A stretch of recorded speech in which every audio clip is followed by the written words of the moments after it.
여러분 안녕하십니까? 9월 5일 화요일 모닝벨 시작합니다. 중국인들이 최근 몇 년 동안 미국 내 군사시설에 수차례 접근했다는 의혹이 불거졌습니다. 최근 지나 로몬도 미국 상무장관이 중국에 사용할 채찍을 갖고 있다고 밝힌 만큼 미중 간 새 갈등 국면에 접어든 모습입니다. 먼저 고유미 캐스터, 뉴욕 증시가 오늘 휴장했죠. 네, 뉴욕 증시는 노동절을 맞아 휴장했습니다. 개술적 비수기답게 8월에 대체로 부진한 흐름을 보였던 시장이 막판에 강세를 보였는데요.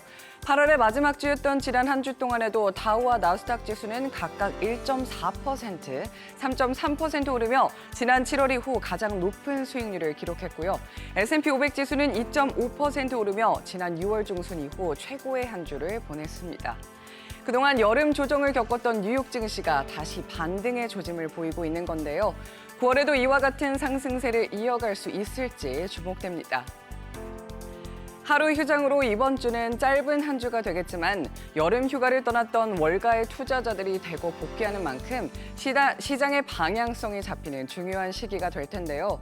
문제는 통상 9월에 시장이 약세를 보인다는 점입니다. 미국 시장조사업체 CFRA가 1945년부터 시장을 분석한 결과에 따르면 9월은 1년 중 S&P 500 지수가 가장 저조한 수익률을 낸 달입니다. 다만 이번 주에도 중요한 일정이 예정돼 있는 만큼 변수로 떠오를 수 있습니다. 가장 눈에 띄는 것은 현지 시간으로 6일에 공개되는 연준의 베이지북입니다. 베이지북은 연준이 관할하는 12개 지역의 경제 상황을 분석한 보고서로 금리 결정 시 가장 많이 참고되는 자료인데요. 앞서 7월에 발표한 베이지북에서 연준은 미국의 전반적인 경제 활동이 5월 말 이후로 약간 증가했다며 앞으로 몇 달간 전반적으로 느린 경제 성장이 계속될 것이라고 전망했습니다. 시장은 이번 베이지북을 통해 오는 9월 FOMC에서의 금리 결정을 가늠할 것으로 보입니다. 같은 날 연준 인사들이 연설에 나설 예정인데요. 로리 로건 댈러스 연은 총재와 수잔 콜린스 보스턴 연은 총재의 발언에 주목하셔야겠습니다. 7일과 8일에는 라파엘 보스틱 애틀랜타 연은 총재도 연설에 나섭니다. 미국의 경제와 연준의 다음 행보에 대해 어떤 메시지를 줄지 지켜보시죠. 9월 FOMC가 약 2주 앞으로 다가왔습니다. 금리 선물 시장은 연준이 9월 회의에서 금리를 동결할 가능성을 무려 93%로 보고 있는데요. 이후 11월 회의에서는 약 65%로 내다보고 있습니다. 최근 고용 지표가 약화되면서 고용 시장의 열기가 마침내 식고 있다는 것을 시사했기 때문인데요. 연준의 금리 동결 가능성이 커지면서 시장도 강세를 보이고 있죠. 이처럼 배드 뉴스 이즈 굿 뉴스, 즉 악재가 시장에는 호재로 작용하는 분위기가 앞으로도 계속될지 지켜볼 대목입니다. 유럽 주요국 증시는 모두 빨간불을 켰습니다. 독일 닥스 지수 0.1% 하락했고요. 영국 푸치 지수와 프랑스 카크 지수도 소폭 떨어졌습니다. 아시아 증시는 연준의 금리 동결과 중국의 부동산 부양책에 대한 기대감에 일제히 올랐습니다. 상해 종합지수가 1.4%, 홍콩 항생지수가 2.51% 급등했고요. 일본 니케이 지수도 소폭 올랐습니다. 비트코인은 오전 5시를 기준으로 3,509만 원에 거래되고 있습니다. 유가는 보합권에서 움직였는데요. WTI 배럴당 85달러 선에서 거래되고 있습니다. 국채금리는 올랐습니다. 벤치마크인 10년물 국채금리는 여전히 4.1%대에서 거래되고 있습니다. 원달러 환율은 달러당 1,319원에 거래를 마쳤습니다. 오늘도 다양한 월가 전문가들의 인사이트 준비해봤는데요. 높은 금리, 경제에 더욱더 부정적인 영향 미칠 것, 내년 초에 경기 침체 발생할 것, 증시 9월에 최고치 경신할 것이라는 발언들이 나왔습니다. 어떤 근거로 이러한 주장을 펼치는 건지 확인해 보시죠. The Fed has hiked rates a lot, and that has resulted in things slowing down. Employment has slowed down, capex has been slowing down, GDP has been slowing down. And that process is likely to continue because the Fed has hiked rates to such high levels where we will continue to see the effects of high rates bite on consumers. We're seeing delinquency rates going up on credit cards and auto loans. We're seeing default rates going up on high yield. Those trends are likely to continue, and as Loretta Mester just said, basically we will still have the negative effects of monetary policy beginning to have more and more negative impact on the economy more broadly.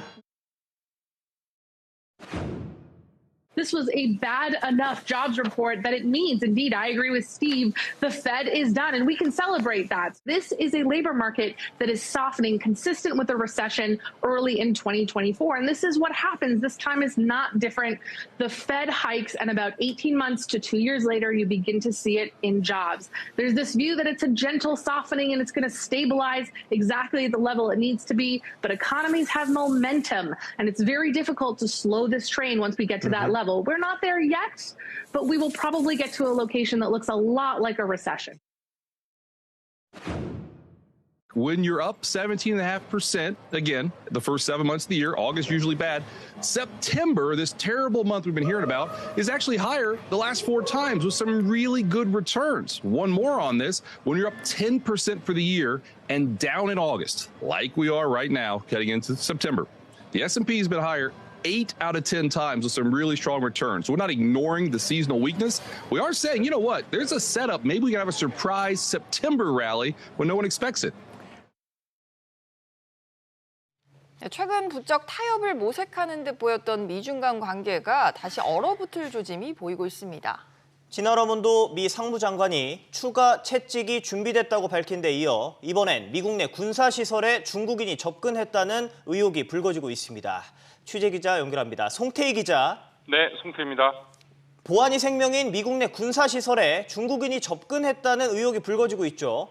네, 월스트리트 저널은 현지 시간 4일 미국 관리들의 말을 인용해 중국인들이 미국 내 군사시설 등에 접근하는 사건이 100여 차례 있었다고 보도했습니다. 월스트리트 저널은 미 관리들이 이 사건을 잠재적인 스파이 위협으로 묘사했다고 밝혔습니다. 중국인들이 관광객 행세를 하면서 미국 군사시설에 접근했다는 의혹인데요. 다만 의도적인지 단순 실수인지는 명확하게 밝히지 않았습니다. 향후 미 정부의 조사 결과에 따라 미중 관계가 또다시 악화될 수 있을 것으로 보입니다. 이번 상황이 상황에 따라 미중 간의 경제에도 영향을 미칠 수 있겠죠? 아직 예단할 수는 없습니다. 다만 최근 미중 경제 관계에는 미세한 변화 기운도 감지되는데요. 지난달 전까지만 해도 토니 블링컨 국무장관, 제닛 옐런 재무장관 이 두 사람이 방중하면서 미중이 화해를 모색하는 것이 아니냐는 이런 관측이 나왔습니다. 디커플링이 아니라 디리스킹이 사실상 공식화됐습니다. 하지만 지난달 말 러먼도 상무부 장관의 방중 이후 다시 중국을 견제하려는 그런 발언들이 나왔습니다. 러먼도 장관은 중국에 대해 채찍이 준비되어 있다 이렇게 밝혔습니다. 따라서 상황에 따라 다양한 제재 가능성을 밝힌 것으로 보입니다. SBS 비즈 송태입니다.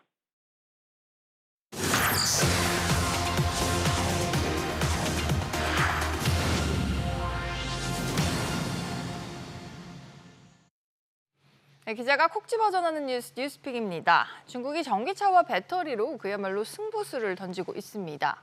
중국 기업들이 글로벌 시장에서 영향력을 확대하고 있는 가운데 경제 위기의 돌파구가 될 수 있을지 이 부분도 주목되는데요. 오늘 뉴스픽 윤지희 기자와 자세하게 들여다보겠습니다. 윤 기자, 전기차, 배터리, 우리나라도 글로벌 미래 핵심 사업으로 꼽고 있는 분야기도 한데 중국도 여기 올인을 하고 있잖아요. 네, 전 세계적으로 그런 흐름은 불가피한 내용인데요. 중국 전기차 배터리 업계가 정부의 강력한 지원 속에 외국 기업과 펀드의 투자를 유치하고 있고 또 인재들 또한 몰리고 있습니다. 지난 6월 중국 정부는 전기차, 하이브리드 차량 판매를 촉진하기 위해서 향후 4년간 최대 95조 원에 달하는 세금 감면 혜택을 발표했습니다. 또 지난해 전기차 배터리 관련 스타트업에는 사상 최대 규모인 20조 원의 벤처 투자 자금이 몰렸다고 합니다. 전기차 제조업체들도 독일의 폭스바겐, 미국 인텔로부터 투자를 받으면서 빠르게 사업을 확장하고 있는데요. 배터리도 단연 세계 1위 배터리 기업 중국 CATL 등도 유럽과 미국으로 사업을 확장하면서 외형을 부리는 모양새입니다. 이런 전후방 지원들이 실제로 효과도 있는 게 중국의 전기차 수출 판매량도 또 크게 늘었다면서요? 네, 맞습니다. 올해 중국은 일본을 제치고 세계 최대 자동차 수출국으로 부상했습니다. 관련 산업이 호황을 누리면서 이 분야 채용이 지난해 36% 증가했는데요. 월스트리트저널은 거대 인터넷 기업들이 10년간 주도했던 중국 테크 기술 업계를 이제는 전기차와 배터리 제조업체들이 이어받아서 호황을 누리고 있다, 이렇게 보도했습니다. 전기차 업계의 빠른 발전 속도는 10년 전 대규모 투자를 유치하고 인재를 적극적으로 끌어모으던 알리바바와 텐센트의 급성장세를 연상하게 만듭니다. 부동산 부문의 위기로 침체에 빠진 중국 경제의 새로운 희망이 되고 있는 건데요. 애널리스트들은 2030년 중국에서 판매되는 신차의 80%가 전기차가 될 것이다. 이렇게 전망하기도 했습니다. 그렇군요. 특히 배터리 하면 또 미래 필수 먹거리인데 네. 중국의 영향력 여기서도 상당하죠. 네, 굉장히 상당하고 또 복잡한 상황도 맞이하고 있습니다. 글로벌 완성차 업체들이 중국산 리튬 인산철 배터리를 탑재한 모델을 잇따라 선보이면서 우리 K배터리 업체들의 위기감이 고조되고 있습니다. LFP 배터리는 상대적으로 우리나라가 주력하고 있는 배터리에 비해서는 주행 거리가 짧지만 값이 싸다는 장점을 갖고 있습니다. 네. 여기에 또 올해 중국 기업들의 앞다퉈 경쟁을 하는 바람에 배터리 생산량이 너무 많이 만들어서 자국 수요의 2배를 넘길 것이라는 전망이 나오고 있습니다. 이렇게 되면 해외로 계속 물량을 밀어낼 수밖에 없게 되겠죠.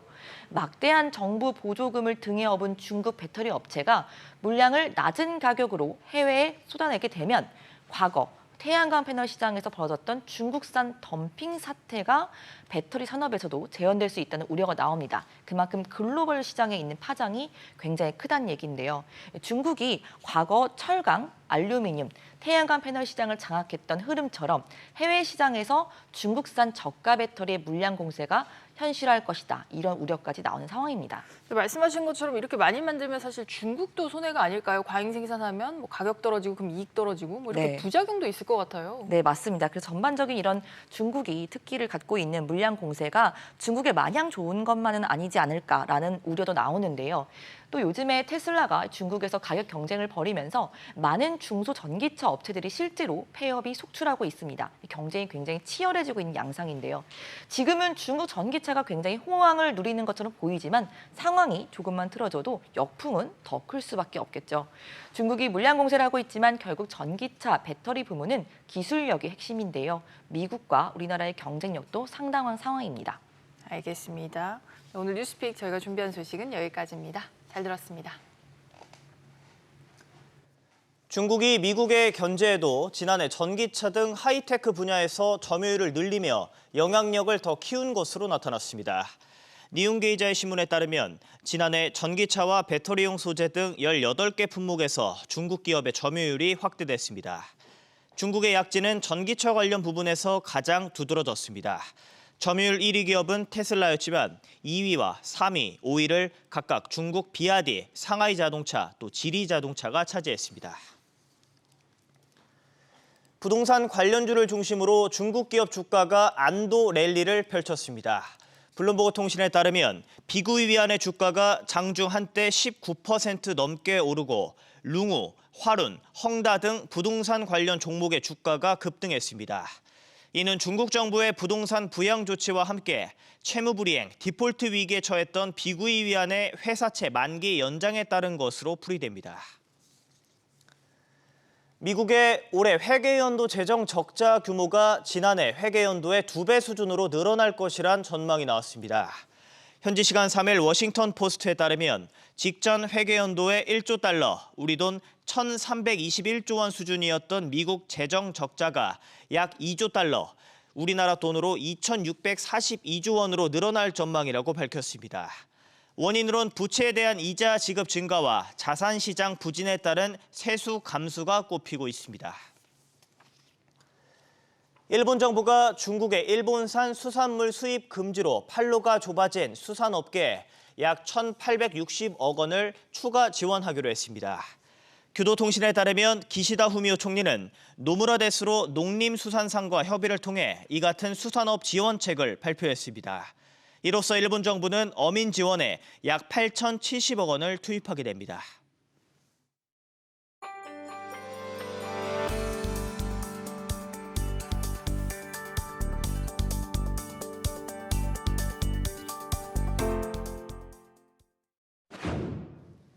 간밤 뉴욕 증시가 노동절을 맞아 휴장했습니다. 역사적으로 약세장이란 9월에 어떤 흐름을 보일지 관심이 쏠리고 있는데요. 자세한 증시 전략 세워보겠습니다. 흥국증권 최영기 연구위원 전화로 연결돼 있습니다. 안녕하십니까? 예, 안녕하세요. 네, 여름 조정을 겪었던 뉴욕 증시가 지난주부터 다시 반등의 조짐을 보이고 있습니다. 다만 본격적인 9월 거래를 앞두고는 경계하는 목소리가 커지고 있다고 볼 수 있는데 기대와 우려가 교차하는 9월 증시 어떻게 보십니까? 말씀하신 대로 이제 9월 증시를 앞두고 이제 8월 달 그 한 달간만 보면 이제 미국 증시가 뭐 큰 폭은 아닙니다만 소폭의 좀 조정 장세를 좀 겪었었고요. 다만 이제 월말로 갈수록 좀 상승 탄력이 좀 붙는 그런 증시였기 때문에 9월 증시를 앞두고 이제 시장 참가자들의 기대와 우려가 좀 교차하는 그런 구간에 좀 놓여져 있는 게 아닌가라는 생각을 하고 있고요. 전반적으로 보면은 뭐 지난주에 발표된 미국 8월달 고용 보고서가 좀 무난하게 시장이 좀 해석될 만한 수준의 결과가 좀 나왔다라고 보고 있고요. 그러니까 시장에서 지금 기대하는 거는 사실은 이제 연착륙 전망이 좀 강화되는 가운데 인플레이션이 점진적으로 좀 완화가 되면서 결국에는 이제 미 연준의 연내 이제 추가 금리 인상 가능성보다는 좀 동결 기조가 좀 이어지면서 그간 좀 증시에 좀 압박 요인으로 작용했던 금리가 좀 다소 좀 계속적으로 하향 안정화되지 않을까라는 그런 좀 기대감이 있었는데 좀 그러한 어떤 기대감을 충족시킬 만큼 8월달 고용 보고서는 신규 고용 증가폭 기준으로 보면은 연착륙 전망이 가능하게끔 양호한 수치로 나왔고요. 다만 이제 실업률이라든가 뭐 시간당 임금 상승률을 보면 어쨌든 노동력 수요는 줄고 노동력 공급은 상대적으로 늘면서 추가적으로 좀 임금 상승 압력이 좀 둔화될 그런 시그널들이 확인이 되고 있기 때문에 그런 측면에서 보면은 좀 시장에서의 위험자산 선호 심리가 좀 추가적으로 좀 강화될 가능성 여전히 좀 높지 않나라고 생각을 하고 있습니다. 지금 뭐 미국 개인 투자자 협회에서 이제 조사한 이제 개인 투자자들의 심리가 좀 어떤지를 좀 조사를 해보면 여전히 좀 약세 심리가 이전보다는 좀 높아져 있는 것도 사실이고 사실상 이제 8월달에 조정을 겪었긴 했습니다만 YTD 그러니까 연초 대비 기준으로 보면은 모든 3대 지수 모두 20% 가까운 그런 상승률을 기록하고 있기 때문에 주가에 대한 그러니까 밸류에이션에 대한 부담은 여전히 좀 남아 있긴 합니다. 그래서 이런 어떤 밸류에이션 부담을 다소 완화시키면서 좀 주가가 좀 올라가기 위해서는 물론 이제 이익도 잘 나와야겠습니다만 앞서 말씀드린 대로 금리가 그러니까 고점을 확인한 이후에 좀 금리의 하락세가 조금 더 이어져야지만 좀 가능하지 않을까라고 생각을 하고 있고요. 만약에 이제 저희 전망대로 이제 금리의 좀 추가적인 어떤 하락이 이어진다면 9월 증시도 이제 흐름 자체는 좀 크게 나쁘진 않을 것 같다고 생각을 하고 있습니다. 네, 설명 주셨던 증시 특히나 관심을 모아지는 이유가 지금 빅 이벤트 연방공개시장위원회 FOMC 회의가 9월 예정돼 있기 때문입니다. 물가가 안정되고 고용이 냉각 조짐을 보이면서 일각에선 금리 동결 거의 확실한 거 아니냐 이런 해석도 나오고 있습니다. 관건은 9월 이후가 아닐까 싶습니다. 연준의 통화정책 향방 어떻게 보십니까? 말씀하신 대로 지금 이제 9월 미국 시각으로 이제 19일, 20일 FOMC 회의가 예정되어 있는데 이미 이제 9월 회의에서의 금리 동결 확률 자체가 이제 93%, 94% 정도 되고 있기 때문에 9월에는 좀 금리가 동결되지 않겠냐라고 보는 시각이 절대적인 우위를 보이고 있는 것 같고요. 이런 것들은 이미 잭슨홀 연설에서 파월 연준 의장이 9월에 어떤 추가 금리 인상 가능성을 높일 만한 어떤 발언들이 없었고 상당히 그 매파와 비둘기파적 그 사이에 상당히 균형 잡힌 시각들을 보여줬기 때문에 시장에서 지금 그렇게 기대를 하는 것이고요.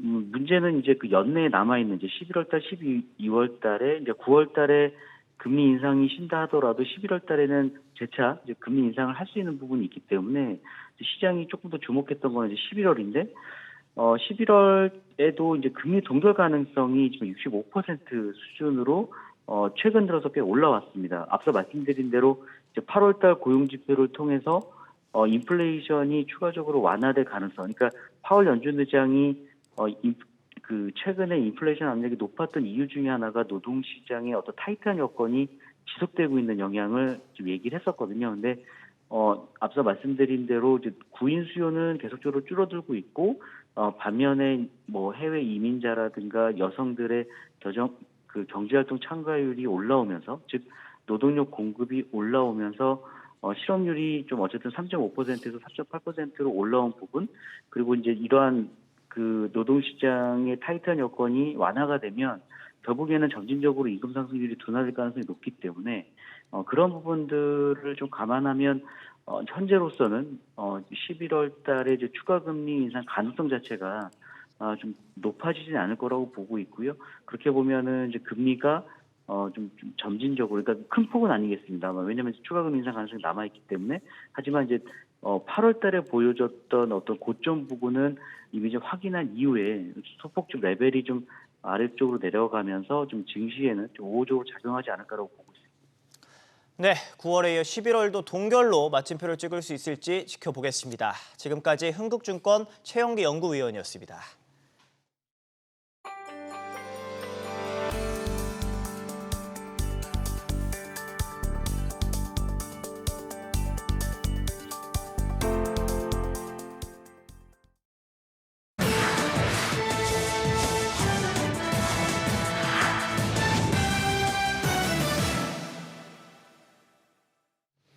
독일의 자동차 부품 회사인 콘티넨탈이 업계 최초로 구글과 손을 잡기로 했습니다. 그런가 하면 국제우주정거장에서 임무를 완수한 우주 비행사들이 스페이스X를 타고 6개월 만에 무사귀환에 성공했다는 소식인데요. 글로벌 기업들 소식 모아보는 코너 글로벌 비즈 시간입니다. 윤선영 기자와 살펴보겠습니다.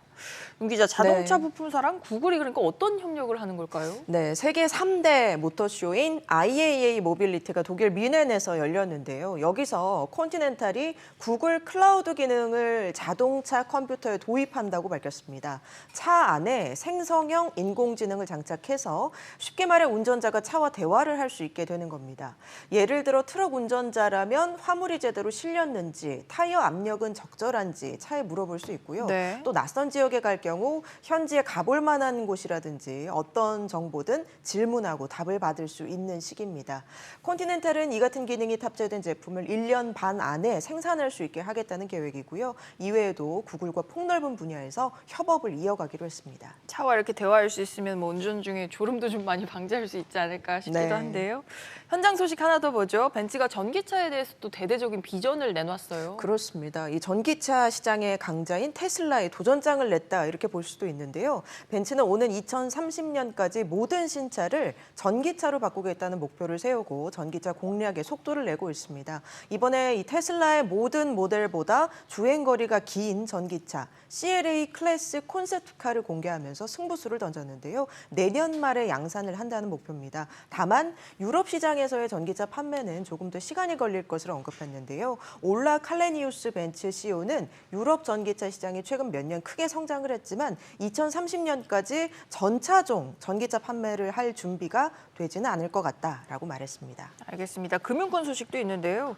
스위스 최대 은행 UBS가 크레디트 스위스를 인수를 이제 했는데 이게 헐값으로 인수한 거다. 이 논란이 끊이지가 않고 있는 것 같아요. 네, UBS가 경쟁업체였던 크레디트 스위스 인수를 한 뒤 첫 분기 실적을 공개했는데요. 인수 비용이 실적을 깎아먹기는커녕 순이익이 급증했기 때문입니다. UBS에 따르면 2분기 순이익이 사상 최대 분기 실적인 292억 달러, 우리 돈으로 38조 6천억 원을 기록했습니다. 지난해 연간 영업이익이 10조 원이었는데 분기 이익이 이보다 4배 가까이 더 많이 난 겁니다. 이렇게 순이익이 폭증한 것을 두고 크레디트 스위스 주주들을 중심으로 헐값 매각 논란이 재점화됐는데요. 인수 당시 파산 위기라 가치가 쪼그라들었다고 해도 인수 직전 가격이 실제 인수금의 2배 이상은 된다. 즉 반값에 팔렸다는 주장입니다. 반면 순이익 급증은 일시적으로 자산 가치가 반영됐기 때문이라는 분석도 나오는데요. 인수합병 거래분이 자산으로 잡힌 것이다라는 설명입니다. 마지막으로 일론 머스크의 우주기업 스페이스X 탄 우주 비행사들 무사히 귀환을 했습니다. 네, 국제우주정거장에서 6개월 동안 임무를 수행한 우주 비행사 4명이 정확히는 186일 만에 지구로 돌아왔습니다. 우주기업 스페이스X의 우주선 크루 드래건이 이들의 여정을 함께 했는데요. 우주정거장에서 미국 동부 시간으로 그제 오전 7시쯤 출발을 해서 시속 27,000km로 날아 어제 새벽 플로리다 해안에 착륙을 했습니다. 대기권의 온도가 무려 무려 섭씨 1,900도였다는데요. 네. 차열막 덕분에 우주선 내부 온도를 낮추기는 했지만 그래도 37도에 달했다고 합니다. 우주선을 조종했던 호버그 비행사, 3차례 우주 유영을 했다 커다란 모험이었고 즐거운 시간이었다고 전했습니다. 알겠습니다. 글로벌 기업들 소식 모아서 전해드렸습니다. 잘 들었습니다.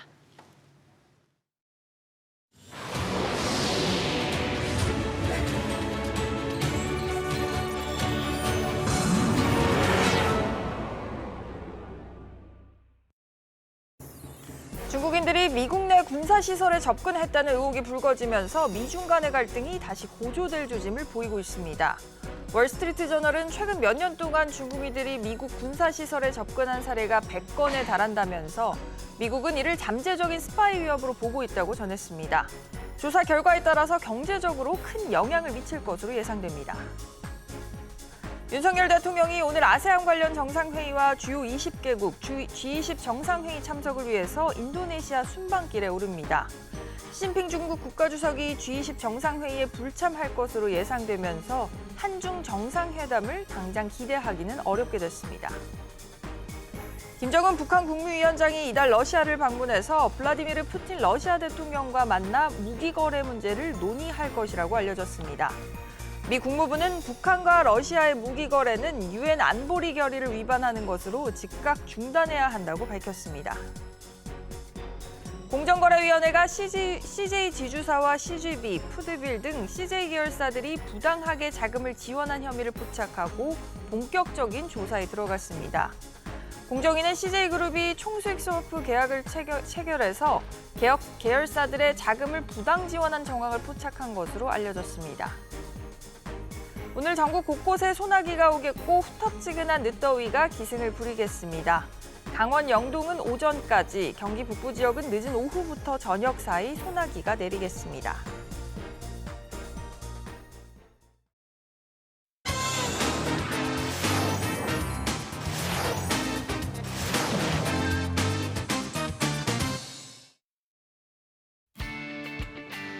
조간 브리핑입니다. 경향신문은 미국 3대 완성차 업체인 제너럴 모터스 GM과 포드, 스텔란티스의 동시 파업이 현실화할 가능성이 커지고 있다고 보도했습니다. 3사 소속 노동자 약 15만 명이 조합원으로 있는 전미 자동차 노조 UAW는 급속한 전기차 전환에 반발하며 사측의 임금 인상과 고용 보장, 복지 혜택 확대 등을 요구해왔지만 협상에 뚜렷한 진전이 없는 상태입니다. 뉴욕타임스와 CNBC 방송은 파업이 일어날 가능성이 높다고 보고 있습니다. 미 제조업에서 남다른 위상을 가진 자동차 산업은 미국 국내 총생산 GDP의 약 3%를 차지합니다. 이에 파업이 실제로 일어날 경우 미국 경제에 무시 못할 경제적인 타격을 입힐 것이란 관측이 나옵니다. 패트릭 앤더슨 경제그룹 대표는 3대 기업 파업이 열흘 동안 진행될 경우 총 임금 손실은 8억 5,900만 달러, 제조업체 손실은 9억 8,900만 달러에 달할 것으로 추산했습니다. UAW 협상 타결 여부는 미국에 투자한 한국 배터리 기업들에도 영향을 미칠 것으로 전망됩니다. 시진핑 중국 국가주석의 세계 경제와 군사 영토 확장 사업인 1대1로가 7일로 10주년을 맞는 가운데 조선일보는 1대1로의 명암이 엇갈리고 있다고 보도했습니다. 지난 10년간 1대1로 참여국은 152개국으로 늘었고 관련 중국의 누적 투자액은 2022년 기준으로 9,620억 달러, 약 1,400조 원에 달하는 것으로 나타났습니다. 중국은 1대1로를 통해 중앙아시아와 아프리카 등 개발도상국에서 영향력을 키웠지만 선물로 알고 중국 투자를 받아들였다가 높은 이자를 감당하지 못해 파산 위기에 몰리는 나라가 계속해서 늘고 있습니다. 중국은 1대1로 명목으로 지급하는 자금에 통상 IMF의 약 2배 수준인 연 5% 금리를 적용합니다. 미국 글로벌 개발센터 CGD에 따르면 1대1로 참여국 중 23개국이 중국에 대한 고금리 부채 상환 부담으로 파산 위기에 처했습니다. 잠비아는 중국 국유은행으로부터 66억 달러를 빌렸다가 갚지 못해 2020년 국가 부도 사태를 맞이했으며 스리랑카는 빚을 갚지 못하자 한반토탈 항구 지분의 80%를 2017년 중국에 강제적으로 넘겼습니다. 조 바이든 미국 대통령은 지난 7월 1대1로를 빚 주고 빼앗는 사업이라고 비판하기도 했습니다. 계속해서 한국경제신문은 중국산 덤핑 사태가 배터리 산업에 재현될 수 있다고 보도했습니다. 올해 중국 기업들의 배터리 생산량이 자국 수요의 2배를 넘길 것으로 보입니다. 파이낸셜 타임스는 현지 시간 3일 원자재 시장 분석 업체인 CRU 그룹 데이터를 인용해 중국 배터리 공장들의 생산 능력이 올해 1,448기가와트-아워에 달할 전망이라고 전했습니다. 파이낸셜 타임스는 중국 업체들이 국가 보존금과 은행 대출 등 무제한 화력을 토대로 배터리 공장 확장에 공격적으로 나서고 있다고 평가했습니다. 중국이 저가 배터리 공세에 나서면 서방과의 긴장이 고조될 것이란 전망이 나옵니다. 르노가 지분을 투자한 프랑스 배터리 스타트업 버코는 2030년 기준 유럽에서는 500기가와트-아워의 배터리 공급 공백이 있을 전망이고 이를 과잉 생산된 중국산이 채울 것이라고 최근 유럽연합 EU 관료들에게 경고한 것으로 알려졌습니다. 한국경제신문은 인도 경제 성장에 따라 인도의 주식시장도 고공행진하고 있다고 보도했습니다. 인도 대표 주가지수인 센섹스 지수는 지난 20년간 15배 상승했습니다. 국가 기반 시설을 이제 깔기 시작한 인도 특성상 구경제 기업들이 성장을 주도하고 있는데요. 인도 거래소에 따르면 인도 시가총액 1위는 정유와 통신, 유통 등의 사업을 하는 릴라이언스 인더스트리입니다. 2위는 정보기술, IT 아웃소싱 업체인 타다 컨설턴시, 3, 4위는 각각 시중은행인 HDFC뱅크와 ICICI뱅크로 증시에서 금융서비스 비중이 37%로 가장 높고 IT와 에너지가 뒤를 이었습니다. 이런 가운데 인도 증시가 중장기적으로 상승을 이어가지만 단기적으로는 과열됐다는 진전이 나오고 있습니다. 주가 과열 정도를 추정하는 주가 수익 비율 PER이 23배로 신흥국 시장의 2배이기 때문입니다. 하지만 장기적으로 보면 인구가 많아서 투자금도 많다 보니 인도만큼 유망한 투자처가 없다는 의견이 대다수라고 합니다. 다음으로 조선일보는 국내 투자자들이 보유한 일본 주식 가치가 9년 반 만에 처음으로 중국을 추월한 것으로 나타났다고 보도했습니다. 한국예탁결제원에 따르면 8월 말 기준 국내 투자자의 일본 주식 보유액은 34억 3,649만 달러, 약 4조 5,276억 원으로 중국 주식 보유액인 31억 2,197만 달러를 추월했습니다. 올해 1월만 해도 중국 주식 보유액이 일본 주식을 넉넉히 앞섰지만 중국의 코로나 봉쇄 이후 리오프닝 효과가 신통치 않았던 데다 부동산발 경제 위기 우려까지 겹치며 중국 주식 보유액이 7개월 사이 30% 급감했습니다. 반면 원화 대비 엔화 가치가 역대급으로 떨어지자 올해 2월 전달 대비 0.2% 증가에 그쳤던 이라케미의 주식 보유액은 6월과 7월엔 각각 6%, 10%씩 늘었습니다. 주식 보유액 기준으로 이라케미가 중화케미를 넘어선 것은 2014년 1월 이후 9년 반 만에 처음입니다. 중국 경제 위기에 대한 우려가 여전한 반면 일본 증시는 기업 실적 개선세가 지속되면서 당분간 상승세가 이어질 것이란 전망이 나옵니다. 마지막으로 중앙일보는 전세로 아파트에 사는 무주택자의 이자 비용이 1년 새 연평균 100만 원 이상 증가했다고 보도했습니다. 통계청 가계동향조사 마이크로 데이터를 분석한 결과 지난 2분기 아파트에 전세로 사는 무주택자의 이자 지출은 월 평균 24만 8천 원입니다. 1년으로 따지면 298만 원을 이자로 낸다는 의미로 지난해 2분기와 비교하면 1년 새 126만 원 증가했습니다. 저소득층이든 고소득 이자 부담에서 벗어나지 못했는데 집이 있는 사람도 고금리 여파를 피해갈 순 없었습니다. 2분기 아파트 거주자의 이자 비용을 보면 유주택자는 월 평균 17만 9천 원으로 지난해 같은 분기보다 27% 올랐습니다. 늘어난 이자 부담은 소비 위축으로 이어지는 모양새입니다. 실제 지난 2분기 전체 가구의 월 평균 처분 가능 소득은 383만 1천 원으로 지난해 같은 분기보다 11만 2천 원, 2.8% 줄어들었습니다. 지금까지 조간 브리핑이었습니다.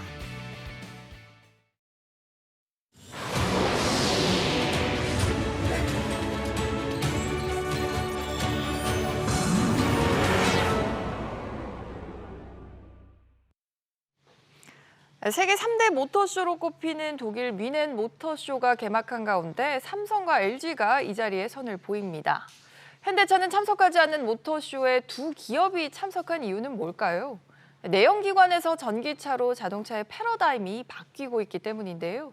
독일 뮌헨 IAA를 매진솔 기자가 미리 둘러봤습니다. 차량 내 모든 것을 가능하게 한다. LG전자가 선포한 알파블의 의미입니다.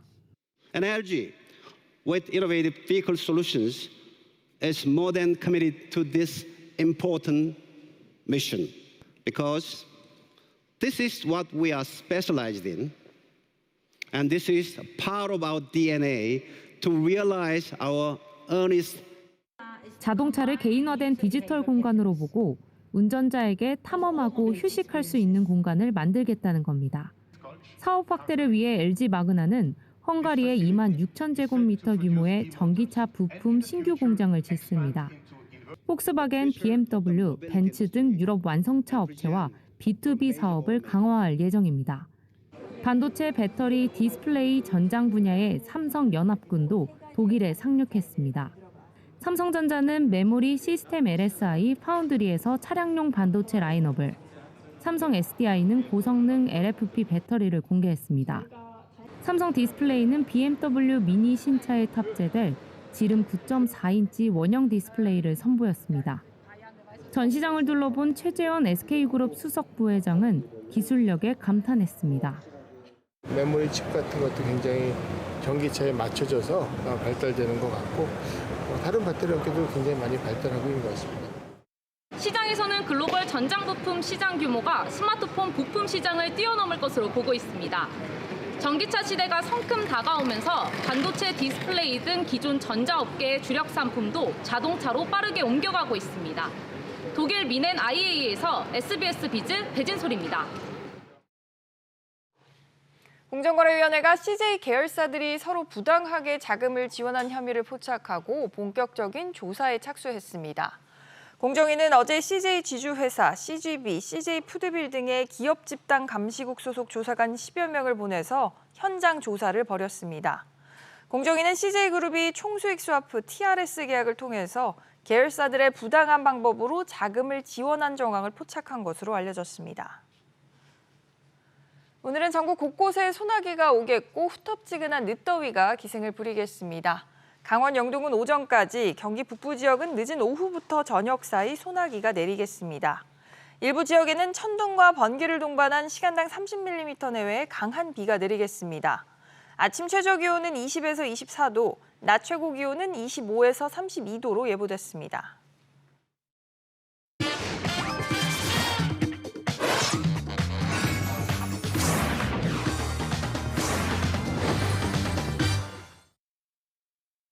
오늘의 주요한 뉴스 키워드로 알아보겠습니다. 오늘도 김대호 박사와 함께합니다. 박사님, 안녕하세요. 네, 반갑습니다. 첫 번째 키워드부터 확인하시죠. CNBC 경고. 뉴욕 증시가 휴장했는데 그 사이 증시에 대한 강한 경고가 나왔습니다, 박사님. 예, 미국이 지금 노동절 연휴로 모든 금융 거래가 올 스톱이 돼 있습니다. 예, 미국은 오늘 밤이 되어야, 오늘 밤 10시 반이 되어야 장이 열리는데요.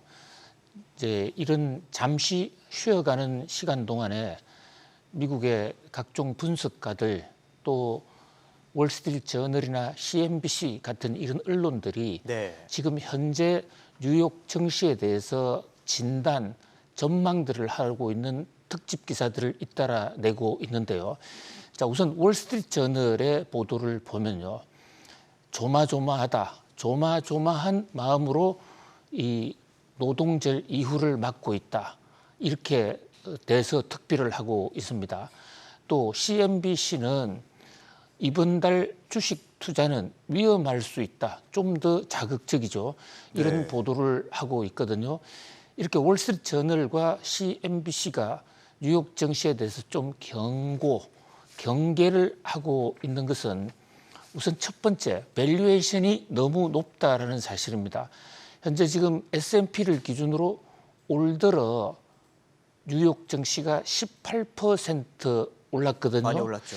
예, 그런데 이 월스트리트 저널이나 CNBC 보도는 과연 미국 경제가 18% 오를 정도로 확대 성장 팽창이 되었느냐. 물론 미국 경제가 계속된 금리 인상에도 흔들리지는 않고 있지만 그렇다고 해서 18%나 오를 정도로 경기가 호황인 것은 아니다. 뭐 그런 각도에서 볼 때 밸류에이션을 매우 좀 주목해 볼 필요가 있다는 겁니다. 자, 또 하나 변수는 거시경제 정책과 관련한 건데요. 지금 9월 달에 연준이 금리를 동결하느냐 또는 올리느냐 이 대목은 이 CNBC나 월스트리트저널은 전혀 변수가 안 된다. 주목할 필요가 없다라는 얘기예요. 지금 동결로 거의 유력하잖아요. 그러니까 이미 뭐 미국이 지금 금리를 더 이상 올린다고 하더라도 더 이상 이제 올릴 카드가 없다. 네. 금리 인상이 거의 고점에 왔기 때문에 금리를 동결한다는 게 뉴욕 증시의 호재가 아니다는 것이죠. 네. 11월 달 금리를 인상하느냐 동결하느냐 그 또한 별로 대세에 영향을 주지 않는다. 올려봤자 기껏 0.25%고 이제 더 이상은 올리지 못한다라는 데에 현재 지금 컨센서스가 형성이 되고 있어요. 불과 서너 달 전까지만 하더라도 금리를 언제 이제 동결할 것이냐, 금리 인상이 언제 끝날 것이냐 하는 게 변수였지만 네. 지금은 뭐 금리 동결은 너무나 당연한 수준이고 전혀 시장의 변수가 아니다. 이런 얘기입니다. 오히려 지금 올라간 금리, 지금 앞으로 금리를 계속해 동결한다고 하더라도 연방준비제도 이사회 FOMC의 기준금리가 5.50%입니다. 네.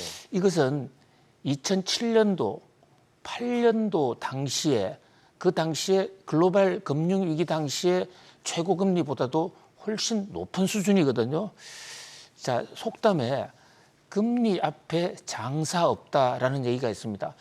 높은 금리가 계속되면 앞으로 금리가 안 오른다 하더라도 5.5% 금리? 자, 지금 미국 기업의 수익률이 평균으로 볼 때 아무리 높아도 2%, 3%, 미국의 성장률 아무리 높아도 3% 돌파하기가 어려워요. 그런데 금리가 5%다? 그러면 무슨 돈으로 그 금리를 감당할 수 있겠느냐? 따라서 현재 미국 연준이 금리를 인하하는 그것이 미국 경제를 이제 앞으로 지탱해주고 뉴욕 증시를 상승으로 이끌고 갈 가장 큰 동력인데 네. 올해 중에는 금리 인하 가능성이 거의 없다. 이런 어떤 부정적인 전망이 많다는 것입니다. 또 하나는 미국이 아닌 미국 밖의 외생 변수들인데요. 지금 유럽 경제가 생각보다도 훨씬 더 좋지가 않습니다. 그렇습니다. 심지어 스태그플레이션 조짐까지 있어요. 스태그플레이션이라는 것은 이게 물가는 안 잡힌 상태에서 경기는 둔화하는 이런 문제. 이렇게 되면 결국은 미국의 수출입, 무역이 어떤 재가동에 상당히 타격을 받을 수가 있는 것이거든요. 거기다가 지금 중국 변수, 중국의 부동산 문제가 세계 경제를 파국으로 몰고 가지는 않겠지만은 그러나 중국의 고도 성장은 이제 게임 오버 된 것이 아니냐. 그렇다면 중국의 저성장 기조가 이어진다라고 하는 것 또한 미국에 적지 않은 부담이 될 수가 있고 또 지금 우크라이나와 러시아 전쟁이 언제 끝날지 모르는 상태에서 이 러시아의 푸틴 대통령의 목리로 지금 곡물 협상이 타결이 되지 않고 있거든요. 지금 식량난 위기도 있는 거 아닙니까? 그렇습니다. 식량난과 그로 인한 식품 가격 상승 이런 것들이 다가올 수 있다. 그래서 세계 경제에 지금 골치 아픈 현안들은 별로 해결된 것이 없다. 이제 그런 각도에서 좀 조심하자. 그러면서 9월 이후에 뉴욕 증시에 신중론들이 좀 나오고 있어요. 물론 주식은 사실 전문가들 중에서도 틀린 경우가 많습니다. 뉴욕 증시에 네. 1929년 30년 대공황 때요. 그 당시 유명한 경제학자들이 주가가 떨어질 때 이것은 일시적이다. 다시 올라간다. 그리고 내 주가가 만약에 다시 오르지 않으면 내가 성을 갈겠다. 뭐 이렇게 한 경제학자들이 많이 있었어요. 성을 가셨군요. 예, 그런데 성은 갈 수가 없지 않습니까? 네. 본인이 원한다고 함부로 쉽게 갈 수가 없는 것이죠. 그래서 많은 경제학자들이 망신을 당한 그런 경우도 있습니다. 그래서 전망이 항상 맞는 것은 아닙니다. 그렇죠. 다만 이 CNBC나 월스트리트 저널의 이 9월 이후를 좀 조심하자 하는 대목 한번 같이 유념해 볼 필요는 있다. 특히 지금 거시경제 지표는 조금씩 좋아지고 있는데요. 네. 미국의 경우입니다. 그런데 그 거시경제 지표 좋아지는 것보다도 뉴욕 증시의 밸류에이션이 조금 더 높아져 있다 하는 CNBC와 월스트리트 저널의 지적이 좀 귀담아 들을 대목이 아닌가 그런 생각을 해봅니다. 네, 이어서 다음 키워드로 넘어가겠습니다. 시진핑 1대1로, 1대1로가 곧 10년이 되죠, 박사님? 9월 7일, 네. 그러니까 이틀 후면 중국이 1대1로를 선언한 지 꼭 10년이 됩니다. 자, 10년이면 강산도 변한다고 그러는데요. 네. 정말 중국이 1대1로 하고 나서 중국은 물론 중국 주변 세계가 엄청나게 변했습니다. 많이 변했죠. 9월 7일 1대1로를 선언한 사람이 시진핑 국가주석이거든요. 근데 이제 그분이 또 3년임을 맞아서 앞으로 중국을 당분간 더 끌고 갈 이런 상황이란 말이죠. 자, 1대1로가 선언하는 그 과정에서 이제 중국이 일본을 제치고 세계 2위의 경제 대국이 됐고 특히 무역 흑자를 이루면서 돈이 좀 남았습니다. 이 돈을 어떻게 쓸 것인가? 그리고 중국이 진정으로 세계의 패권 국가가 되는 길이 어디에 있는가를 연구한 시진핑 국가주석과 중국 공산당이 네. 지금으로부터 꼭 10년 전인 2013년 9월 7일 날 1대1로를 선언하는데요. 자, 이 중국의 1대1로, 중국말로는 이따의 이루입니다.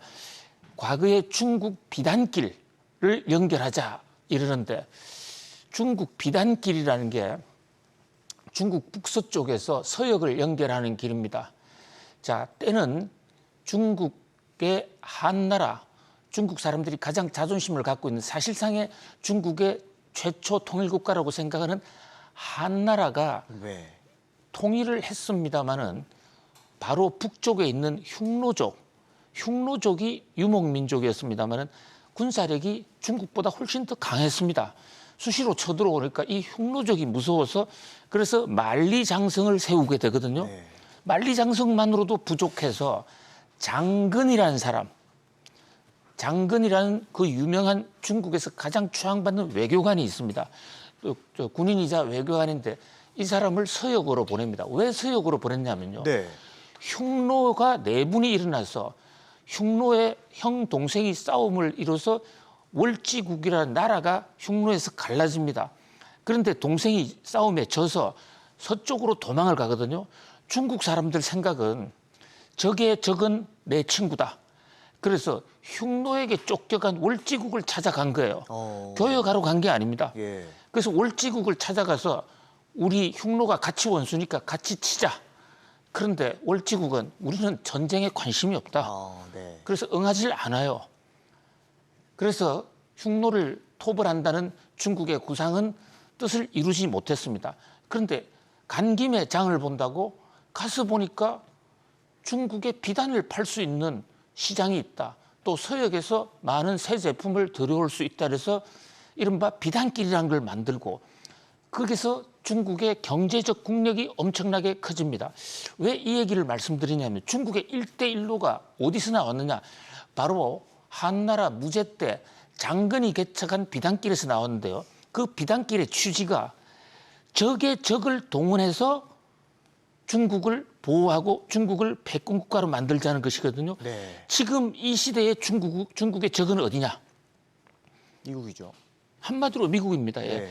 그럼 미국을 때려잡기 위해서는 미국의 적이나 미국을 좀 공포로 떨고 있는 다른 나라들을 중국의 우방으로 편으로 끌어모아서 힘을 한번 세력을 형성해 보겠다. 그래서 아시아, 아프리카로 간 겁니다. 육로와 해상을 잡자. 그렇습니다. 그런데 그냥 가면 중앙아시아나 아프리카가 중국을 환영할 이유가 없겠죠. 네. 바로 무역 흑자로 얻어진 그 돈을 앞세워서 돈을 뿌립니다. 그래서 1대1로가 지나가는 길에 중국의 전략적 요충지에 인프라 개발하는데 중국이 돈을 마구 뿌립니다. 그런데 금리가 IMF보다 훨씬 더 높았어요. 그럼에도 불구하고 이 중앙아시아나 아프리카가 IMF 돈을 안 쓰고 중국 돈을 쓴 것은 IMF는 대출 조건이 좀 까다로워요. 근데 중국은 재밌는 것이 엉성한 나라에 돈을 더 많이 빌려줬습니다. 돈을 갚지 못할 가능성이 높은 나라에 돈을 많이 대줬습니다. 바로 이 대목을 보고 미국에서는 처음부터 중국이 돈을 대주는 경제 협력을 한 게 아니라 돈을 미끼로 그 나라를 뺏으려고 들어간 것이다. 차이나 머니의 그림자다. 이렇게 얘기하고 있거든요. 분석이 있죠. 그래서 돈을 못 갚으면 고금리로 빌려준 돈을 못 갚으면 거기에 땅을 강제로 차압을 합니다. 그런 형식으로 중앙아시아와 아프리카 지역에 중국의 군사 기지를 엄청나게 많이 지금 구축을 해놨거든요. 맞습니다. 그래서 중국의 이따이 일루 1대1로 자금 받았다가 결국은 중국의 속국이 된 나라가 무려 23개 나라가 지금 부도에 어떤 돈을 갚지 못해서 중국의 노예가 돼 있는 상황이거든요. 그렇습니다. 자, 이탈리아는 지금 1대1로 탈퇴하려고 그럽니다. 저 이탈리아가 1대1로 중에서 남쪽에 있는 이따이라는 그 1대1로를 연결하는 중심선이에요. 이탈리아가 빠지면 그 선이 끊어지는 겁니다. 그러니까 다른 나라로 이제 통해서 해야 되겠지만은 어쨌든 중국은 이따이 일루에 특히 시진핑 국가수는 여기에 미국과의 경쟁에 모든 것을 걸고 있습니다. 그래서 이따이 일루 돈 받은 나라 모든 나라를 중국으로 소환을 해서 10월 17일 날 시진핑 국가주석이 주도하는 1대1루 세계 대회를 엽니다.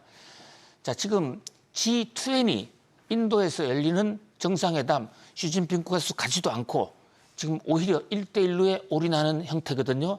자, 1대1루가 또 하나의 세계의 아주 폭발적인 뇌관이 될 수 있다. 이런 전망들이 도처에서 나오고 있습니다. 알겠습니다. 이어서 다음 키워드로 넘어가겠습니다. 인조 다이아. 뭐 프로포즈 할 때 결혼할 때 다이아 반지 많이 주잖아요, 박사님. 반지가 많이 떨어졌대요, 값이. 그래요. 그 앵커님도 다이아를 결혼 선물로 많이 제공을 했죠. 와이프가 다이아인데 뭐 다이아를 줘야 됩니까, 제가? 그렇습니까? 아, 그렇군요. 그냥 다이아를 아주 모시고 사는군요. 아주 좋습니다. 예, 결혼식을 할 때 다이아를 주는 그런 풍습이 있습니다. 유명한 격언이 있죠. Diamond is forever. 영원하다. 다이아몬드는 절대 바뀌지 않는다. 그래서 사랑도 영원히 바뀌지 않는다. 그런 뜻으로 결혼의 청혼 선물로 다이아를 주는 그런 풍습이 서양에서 생겼다고 그래요. 그렇군요. 근데 이제 천연 다이아가 좀 많이 위상이 꺾인 것 같아요. 그런데요, 다이아가 변하지 않는 것은 원재료도 안 변하지만 가격도 안 변해야 되거든요. 과거에는 결혼 예물로 받았던 다이아, 그거 평생 가지고 있으면 위난시에 현찰로 바꾸면 큰 돈이 됐어요. 많이 사들였나 봅니다, 박사님. 예, 그런데 저는 그 다이아를 아주 그냥 귀퉁이 조그맣게 잘라서 선물한 것밖에 없어 경제적 가치는 얼마 안 될 거예요. 그런데 저 다이아 가격이 지금 반토막이 났습니다. 굴욕이네요, 굴욕. 그렇습니다. 그래서 다이아는 영원한 게 아니다. 세상에 영원한 게 어디가 있겠습니까? 자, 왜 이렇게 다이아 가격이 떨어지냐? 인조 다이아, 지금 과학적 방법으로 만들어낸 인조 다이아가 진품하고 똑같아요. 그러다 보니까 가격이 천연 다이아 가격이 뚝뚝 떨어지는데요. 인조 다이아가 나온 지는 좀 오래됐어요. 청년들이 MZ세대들이 뭐 겉으로 봐서 똑같은 거 인조 다이아는 어떻고 천연 다이아는 어떠냐 마음이 더 중요하다. 이래서 결혼식 때 인조 다이아를 더 선호한다. 이런 얘기도 있어요. 근데 사실은 인조 다이아가 폭발적으로 늘어나게 가격이 오르게 대중화가 되고 천연 다이아가 떨어지게 된 원인은 또 다른 데에 있습니다. 바로 우크라이나하고 러시아 전쟁인데요. 네. 왜 이게 다이아 가격에 영향을 주느냐? 러시아가 아프리카에 다이아몬드 광물을 많이 갖고 있어요. 근데 전쟁이 일어나면서 그 다이아몬드를 광산에서 다이아를 캐가지고 그 돈으로 전쟁 자금을 마련하는 겁니다. 네. 그래서 러시아산 다이아를 수입 규제를 하고 있고 인도가 만들어내는 모조 다이아 여기에 지금 힘을 몰아주는 겁니다. 그렇군요. 그러다 보니까 다이아도 판도가 변하는데 전쟁이 불러온 또 하나의 변화, 그러니까 세상에 영원한 것은 없다는 것을 다시 한번 느끼게 하는 그런 한 세태로 보여집니다. 네, 이어서 다음 키워드 속도 있게 진행해 보도록 하겠습니다. 립스틱 효과, 무슨 내용입니까, 박사님? 예, 요즘 한국산 립스틱이 엄청나게 지금 폭발적으로 수출이 많이 되고 있습니다. 네. 참 반가운 일이죠. 자, 립스틱이 이렇게 많이 팔리는 것은 이제 마스크를 안 벗게 되고 써도 되니까, 그러니까 마스크를 벗은 다음에 그동안에 하지 않았던 이제 화장도 하는 이런 수요에다가 한국인 그 K-팝 스타들이 또 이 립스틱 광고에 등장하면서 세계적으로 폭발을 하고 있는 모양인데요. 네. 그런데 경제학에 립스틱 효과라는 말이 있습니다. 네. 이것은 립스틱이 화장품 중에서 좀 싼 모양이에요. 조금 저렴한 편이겠죠, 그래도. 예, 그래서 네. 돈이 없을 때 비싼 화장품을 못 쓰니까 대시 만족을 하기 위해서 립스틱을 쓰는 것이다. 그래서 립스틱이 나올 때는 경기가 불황이다. 불황의 상품이다. 또 그런 경제학의 그 교훈이 있습니다. 지금 세계 경제가 많이 어렵지 않습니까?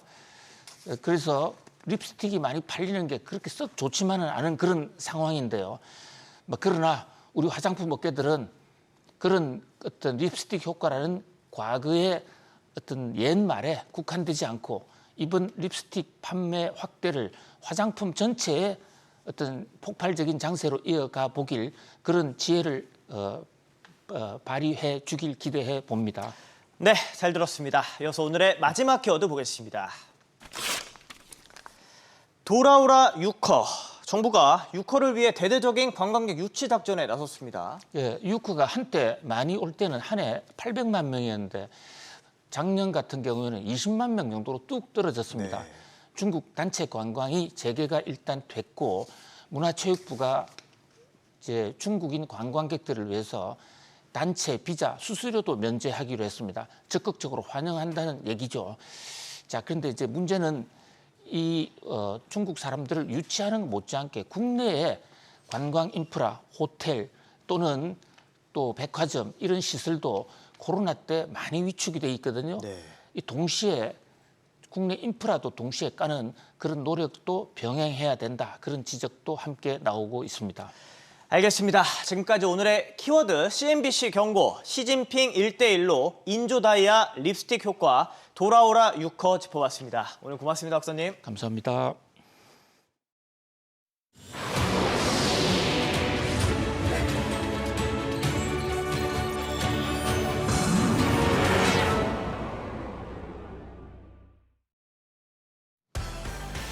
중국인들이 미국 내 군사시설에 접근했던 의혹이 불거지며 미중 간 갈등이 다시 고조될 조짐을 보이고 있습니다.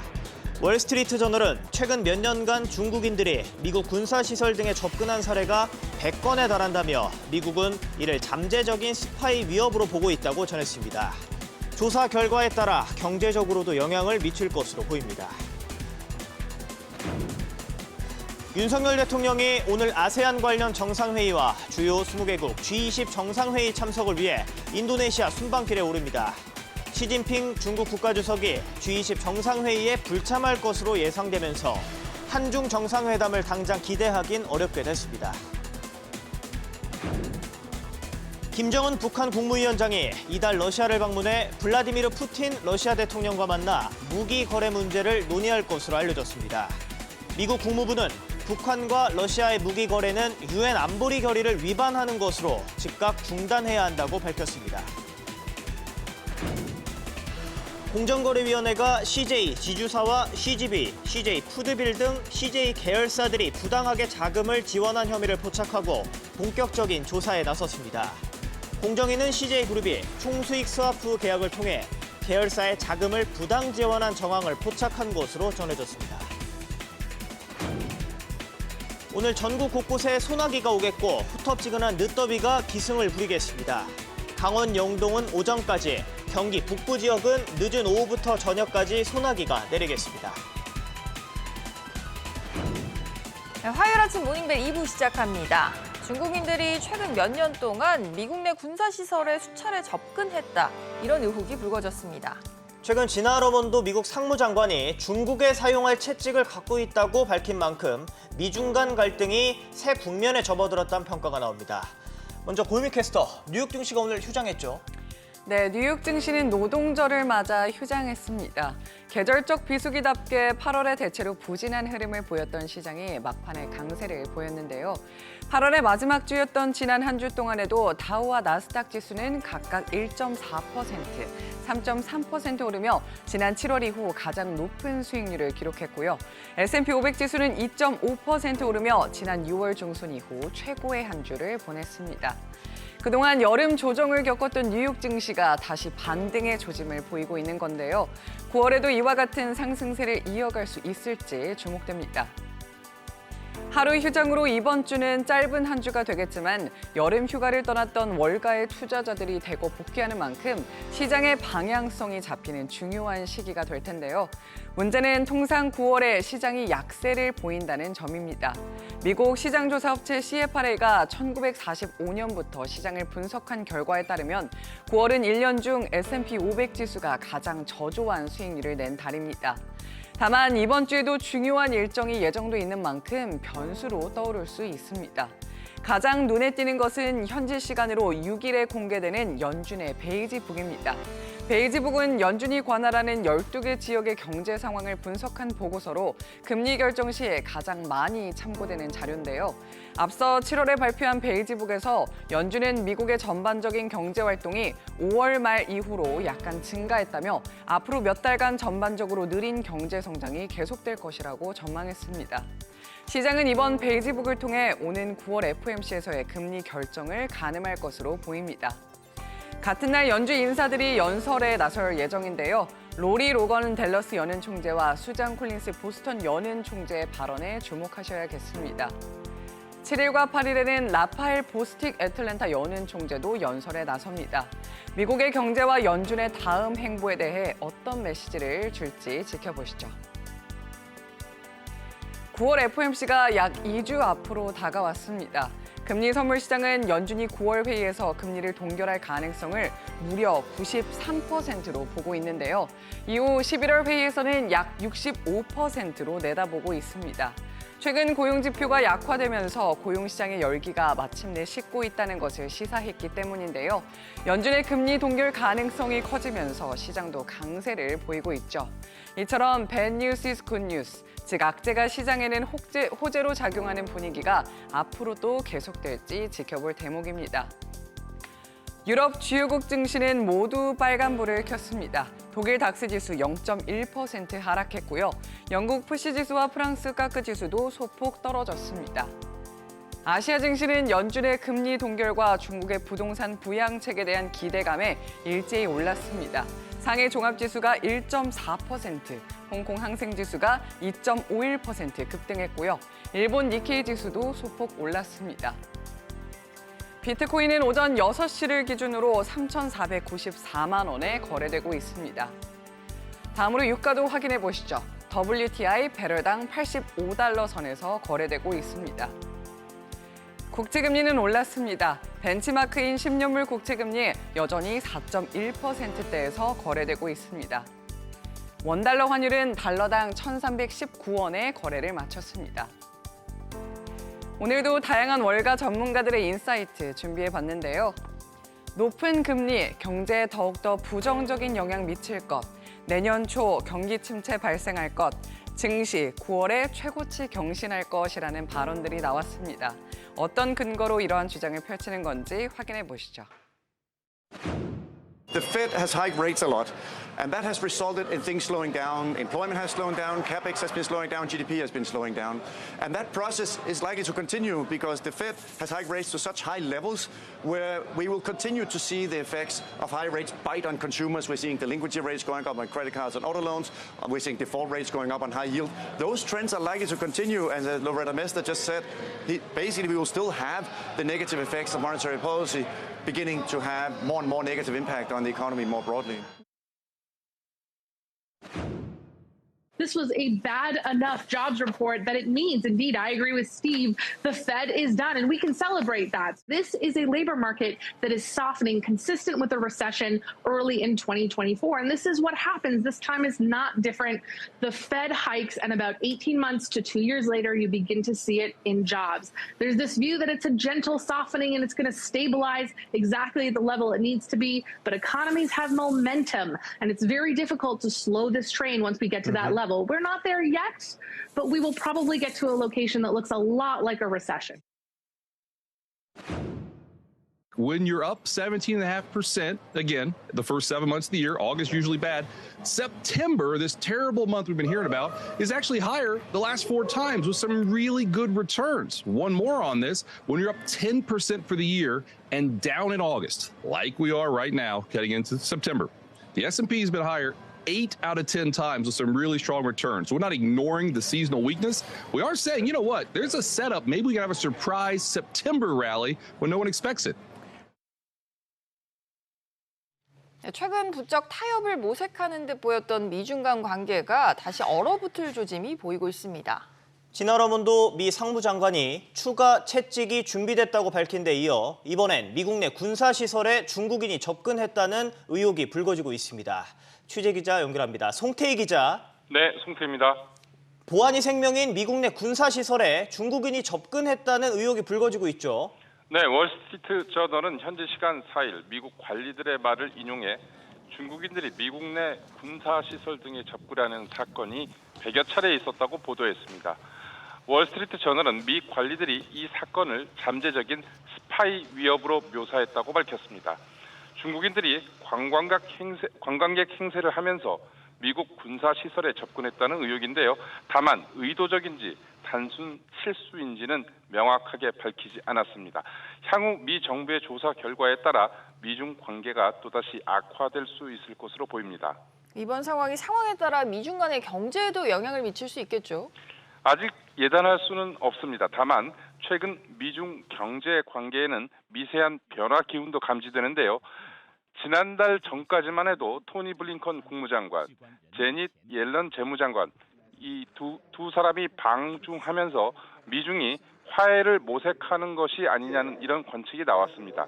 디커플링이 아니라 디리스킹이 사실상 공식화됐습니다. 하지만 지난달 말 러먼도 상무부 장관의 방중 이후 다시 중국을 견제하려는 그런 발언들이 나왔습니다. 러먼도 장관은 중국에 대해 채찍이 준비되어 있다 이렇게 밝혔습니다. 따라서 상황에 따라 다양한 제재 가능성을 밝힌 것으로 보입니다. SBS 비즈 송태입니다.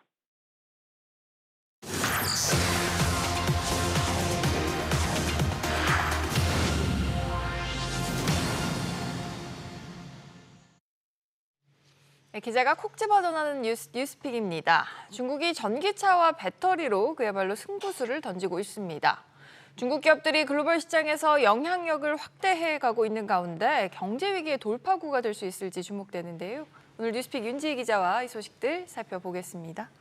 윤 기자, 전기차, 배터리 하면 우리나라도 이제 글로벌 미래 핵심 산업으로 꼽는 분야인데 중국이 여기 또 올인하고 있죠. 네, 그렇습니다. 중국 전기차 배터리 업계가 정부의 강력한 지원 속에 외국 기업과 펀드의 투자를 유치하고 있습니다. 인재 또한 대거 몰리고 있는데요. 지난 2월 중국 정부는 전기차, 하이브리드 차량 판매를 촉진하기 위해서 향후 4년간 최대 95조 원에 달하는 세금 감면 혜택을 발표했습니다. 지난해 전기차와 배터리 관련 스타트업에는 사상 최대 규모인 20조 원의 벤처 투자금이 몰렸다고 합니다. 또 전기차 제조업체들도 독일의 폭스바겐과 미국 인텔로부터 투자를 대거 받으면서 빠르게 사업을 확장하고 있는데요. 세계 1위 배터리 기업인 중국 CATL은 유럽과 미국으로 사업을 확장하고 있습니다. 실제로 지표로 봐도 중국의 전기차 수출 판매량도 크게 늘었죠. 네, 중국이 결국엔 올해 일본을 제치고 세계 최대 자동차 수출국으로 부상했습니다. 관련 산업이 호황을 누리자 이 분야 채용이 지난해 36%나 증가를 했는데요. 월스트리트저널은 거대 인터넷 기업들이 지난 10년간 주도했던 중국의 테크 기술 업계를 이제는 전기차 배터리 제조업체들이 이어받아서 호황을 누리고 있다, 이렇게 전했습니다. 전기차 업계의 이런 빠른 발전 속도는 10년 전 대규모 투자를 유치하고 또 인재를 적극적으로 끌어오던 알리바바와 텐센트의 급성장세를 다시금 떠올리게 합니다. 부동산 부문의 위기로 침체에 빠진 중국 경제에 새로운 희망이 되고 있는 겁니다. 분석가들은 2030년 중국에서 판매되는 신차의 80%가 전기차가 될 것으로 전망을 했습니다. 특히 배터리 하면 미래의 필수 먹거리 하면 늘 상단에 오르는 산업인데 네. 중국의 영향력이 여기서 또 거세죠. 네, 그래서 굉장히 구조적으로 또 여러 가지 복잡한 알력 관계가 있는데요. 글로벌 완성차 업체들이 중국산 리튬 인산철 배터리를 탑재한 모델을 잇따라 선보이면서 우리나라의 K배터리 업체들의 위기감 또한 고조되고 있습니다. 그만큼 경쟁력도 굉장히 올라오고 있고 또 저가 경쟁을 하고 있는 상황인데요. LFP 배터리는 상대적으로 주행거리는 좀 짧긴 하지만 값이 싸다는 장점을 갖고 있습니다. 여기에 올해 중국 기업들이 앞다퉈 경쟁을 하는 바람에 배터리의 생산량이 자국 수요의 2배를 넘길 것이라는 전망이 나오고 있습니다. 막대한 정부 보조금을 등에 업고 중국이 배터리 업체들이 물량을 굉장히 낮은 가격으로 쏟고 있는데 결국에는 해외까지 이게 물량이 나가게 되면 과거 태양광 패널 시장에서 벌어졌던 중국산 덤핑 사태가 배터리 업계에서도 재현될 수 있다, 이런 우려가 나오고 있습니다. 중국이 과거 철강, 알루미늄, 태양광 패널 시장을 장악했던 흐름처럼 해외 시장에서 중국산 저가 배터리의 물량 공세가 현실화가 되고 또 굉장히 그걸 둘러싼 여러 가지 역학관계가 발생할 것이라는 얘기입니다. 그래서 우리 이제 산업업계가 긴장을 당장 하고 있는 건데 사실 중국에도 피해가 가지 않을까요? 예를 들어 과잉 생산하면 가격이 떨어지고 그럼 이익이 하락하고 중국에도 또 부메랑이 되지 않을까 싶어요. 네, 단기적으로 그런 문제가 있을 수 있고요. 또 이렇게 올인을 하는 만큼 역풍을 맞을 수 있다는 우려가 나옵니다. 테슬라가 중국에서 가격 전쟁을 벌이고 있죠. 많은 중소전기차 업체들은 폐업을 계속하고 있는 상황인데요. 경쟁이 그만큼 치열한 시장이란 얘기입니다. 중국이 지금은 물량 공세를 하고 있지만 결국 전기차 배터리 부문은 기술력이 중요한데요. 미국과 우리나라의 경쟁력도 만만치 않습니다. 지금은 이렇게 중국 전기차가 호황을 누리는 듯 보이지만 상황이 틀어질 경우 역풍은 더 클 수밖에 없습니다. 알겠습니다. 오늘 소식 여기서 정리하겠습니다. 잘 들었습니다. 네, 푸틴 러시아 대통령의 버티기로 세계 식량 물가에 영향을 미치는 우크라이나 곡물 수출 재개 문제가 난항을 겪고 있습니다. 이런 가운데 푸틴 대통령은 러시아를 방문하는 김정은 북한 국무위원장과 무기 거래 문제를 논의할 예정입니다. 이 소식 취재기자 연결해서 들어보겠습니다. 이한나 기자. 네, 이한나입니다. 네, 기대를 모았던 흑해 곡물 협정 결국은 불발이 됐다고요? 네, 러시아와 튀르키예 정상회담이 사실상 아무 성과 없이 끝난 건데요. 현지 시간 4일 푸틴 대통령은 러시아 소치에서 정상회담을 마친 뒤 공동기자회견에서 러시아의 요구가 이행되면 즉시 실행할 것이라고 말했습니다. 푸틴 대통령은 러시아의 요구사항이 모두 이행되기 전까지는 협정을 재개할 수 없다는 기존의 입장을 되풀이한 셈입니다. 앞서 러시아는 흑해 곡물협정 연장을 거부했는데요. 흑해 곡물협정에 따라 우크라이나 곡물뿐 아니라 자국 곡물, 비료도 원활히 수출됐어야 하지만 자국 관련 협의 내용은 제대로 이행되지 않았다는 겁니다. 그렇군요. 이런 가운데 푸틴 대통령은 김정은 위원장과 만나서 무기 거래를 논의할 계획이라고요? 네, 현지 시간 4일 미국 뉴욕타임스는 김 위원장이 이달 중 러시아를 방문해 푸틴 대통령과 무기거래 협상을 벌일 예정이라고 보도했습니다. 미 당국자들에 따르면 김 위원장과 푸틴 대통령은 오는 10일에서 13일 블라디보스톡에서 열리는 동방경제포럼에 참석해 정상회담을 가질 예정입니다. 미국은 북한의 무기거래 중단을 강력히 촉구했는데요. 매슈 밀러 미국 국무부 대변인은 북한과 러시아 간 어떤 무기거래도 유엔 안전보장이사회 결의를 위반하는 것이라고 말했습니다. SBS 비즈 이한나입니다. CJ그룹이 부실 계열사들에게 자금 지원을 했다는 의혹을 받고 있습니다. 공정거래위원회가 이와 관련해 CJ그룹과 계열사 현장 조사에 착수했습니다. 하나솔루션은 총수일가 부당 지원 제재와 관련해 공정위를 상대로 과징금 취소 소송을 제기했지만 패소했습니다. 이 내용 조슬기 기자와 짚어보겠습니다. 공정위가 CJ그룹 현장 조사에 나섰죠. 네, 어제 CJ 본사와 주요 계열사의 공정위 조사관들이 들이닥쳤습니다. 공정위 기업 집단 감시국은 지주회사인 CJ, 또 CJ CGV, CJ 푸드빌 등 주요 계열사의 조사관을 보내 본격적인 현장 조사에 착수했습니다. 계열사들의 부당한 방법으로 자금을 지원한 정황을 포착한 것으로 알려졌는데요. CJ그룹이 TRS 계약을 통해 계열사 살리기에 나섰다고 판단했습니다. TRS 계약은 한 회사가 다른 회사의 채권 주식 구입 대금을 미래에 정산해 주겠다고 약속하고 증권사가 화면 보시는 것처럼 중간에서 먼저 돈을 지급하는 방식의 금융 상품입니다. 상품 자체는 합법이지만 이를 악용해 우량 계열사가 보증을 서주고 부실 계열사의 채권을 대신 구매하는 형태로 쓰게 될 경우 꼼수로 자금 지원이 가능해집니다. 네. 이 때문에 TRS 계약을 특정 계열사를 지원할 목적으로 활용하면 공정거래법상 위반 행위가 될 수 있습니다. 참여연대는 최근 이 CJ와 CJ푸드빌, CJ대한통운 등 CJ 계열사 대표이사들이 TRS 계약을 통해 불공정 거래 행위를 했다며 공정위에 신고했습니다. 네, 하나솔루션은 공정위에 과징금 소송을 제기했지만 패소했죠. 네, 어제 서울고법에서 판결이 하나 나왔습니다. 하나솔루션이 제기했던 이 시정명령, 과징금 납부명령 취소 소송에서 지난달 원고 패소 판결을 선고했습니다. 하나솔루션이 김승현 하나그룹 회장의 이 친누나 회사 일가인 한익스프레스에 일감을 몰아준 혐의인데요. 공정위 조사에 따르면 하나솔루션은 수출 컨테이너 물동량과 탱크로리 운송 물량 전체를 한익스프레스에 몰아주고 높은 운송비를 지급했습니다. 또 대리점 계약 과정에서 통행세까지 거둘 수 있도록 부당 지원하기도 했는데 하나솔루션이 한익스프레스에 이렇게 10년 이상 178억 원의 과다 이익을 제공했습니다. 네. 공정위는 이와 관련해 지난 2020년 하나솔루션과 한익스프레스 두 회사에 모두 229억 7천만 원의 과징금을 부과한 바 있습니다. 이들 두 회사는 이번 이 고법 판결에 불복해 각각 서울고등법원에 행정소송을 제기하며 대법원 판단을 이제 기다리고 있습니다. 알겠습니다. 다른 경제 소식 짚어보겠습니다. 윤석열 대통령이 아세안 G20 순방길에 오르죠. 네, 윤 대통령은 이 동남아시아 국가연합 아세안 정상회의와 주요 20개국 G20 정상회의 참석을 위해 인도네시아와 인도 순방길에 오늘 오릅니다. 윤 대통령은 이번 아세안 G20 정상회의 순방을 앞두고 가장 중요한 건 경제란 입장을 밝히며 시장을 보다 넓히고 외국과의 산업 협력을 공고히 하는 데 주력할 것임을 다짐했는데요. 순방 기간 내내 아세안 주요국들과 양자 회담을 최대한 많이 갖고 경제 또 안보 협력에 나서는 한편 모디 인도 총리와 만나 포스트 차이나로 불리는 인도 시장 확장 진출을 꾀할 것으로 보입니다. 네, 잘 들었습니다. 마포구가 서울시의 쓰레기 소각장 건립 추진에 강하게 반발하고 있습니다. 서울시는 절차상 문제가 없는 만큼 상암 소각장 건립을 강행할 뜻을 내비치면서 양측의 갈등이 심화될 것으로 보입니다. 최나리 기자의 보도입니다. 마포구가 정부와 서울시의 행정적 법적 투쟁을 예고했습니다. 마포구는 서울 시민의 쓰레기장이 아닙니다. 37만 마포 국민의 뜻을 모아 물러섬 없는 강력한 투쟁으로 환경부와 서울시의 소각장 전쟁을 선포합니다.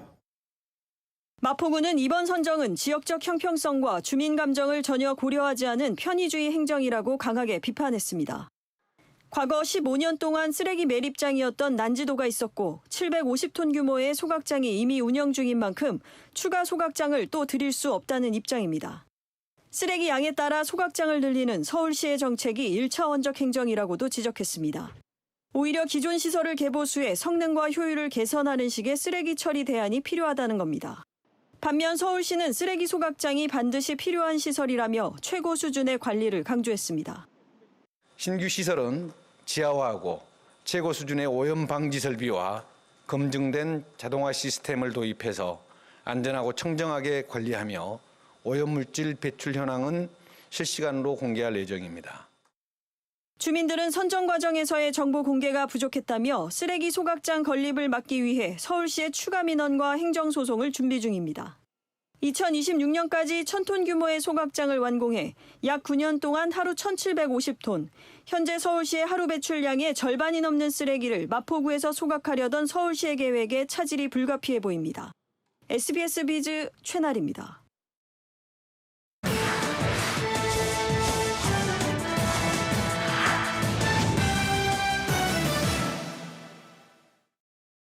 해외 기업들 소식 알아보는 글로벌 비즈입니다.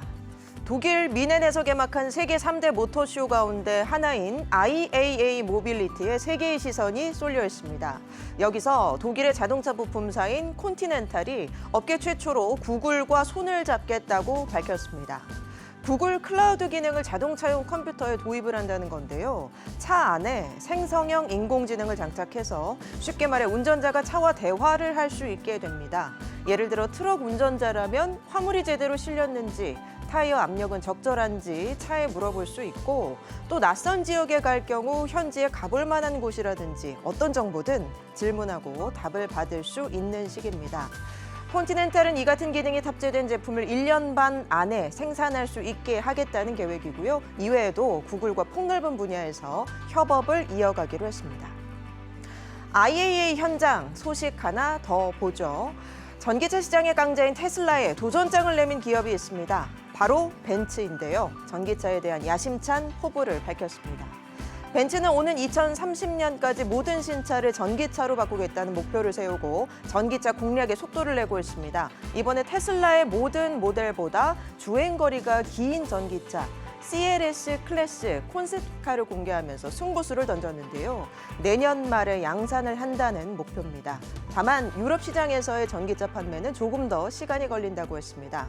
올라 칼레니우스 벤츠 CEO는 유럽 전기차 시장이 최근 몇 년 크게 성장했지만 2030년까지 전 차종 전기차 판매를 할 순 없을 것 같다. 준비가 되지 않을 것 같다고 밝혔습니다. 다음은 금융업계 얘기입니다. 스위스 최대 은행 UBS가 크레디트 스위스를 헐값에 인수했다는 논란 또 불거졌습니다.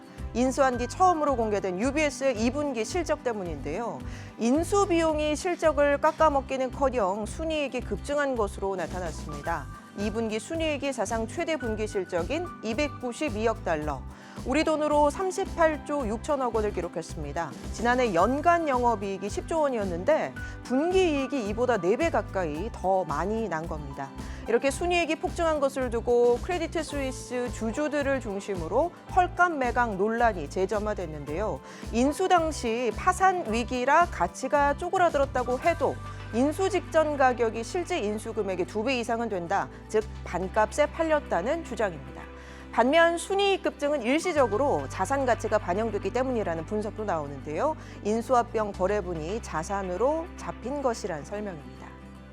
마지막은 우주에서 온 소식입니다. 스페이스X를 탄 우주 비행사들이 지구에 무사 귀환했습니다. 국제 우주정거장에서 6개월 동안 임무를 수행한 우주 비행사 4명이 정확히는 186일 만에 돌아왔습니다. 우주기업 스페이스X의 우주선 크루 드래건이 이들의 여정을 함께 했는데요. 우주정거장에서 미국 동부 시간으로 그제 오전 7시쯤 출발해 시속 27,000km로 날아서 어제 새벽 플로리다 해안에 착륙했습니다. 대기권의 온도가 무려 섭씨 1900도였다는데요. 우주선에 차열막이 적용이 되긴 했지만 그래도 내부 온도가 37도에 달했다고 합니다. 우주선을 조종했던 호버그 비행사, 3차례 우주 유영을 했다. 커다란 모험이었다. 즐거운 시간이었다고 전했습니다. 글로벌 비즈였습니다.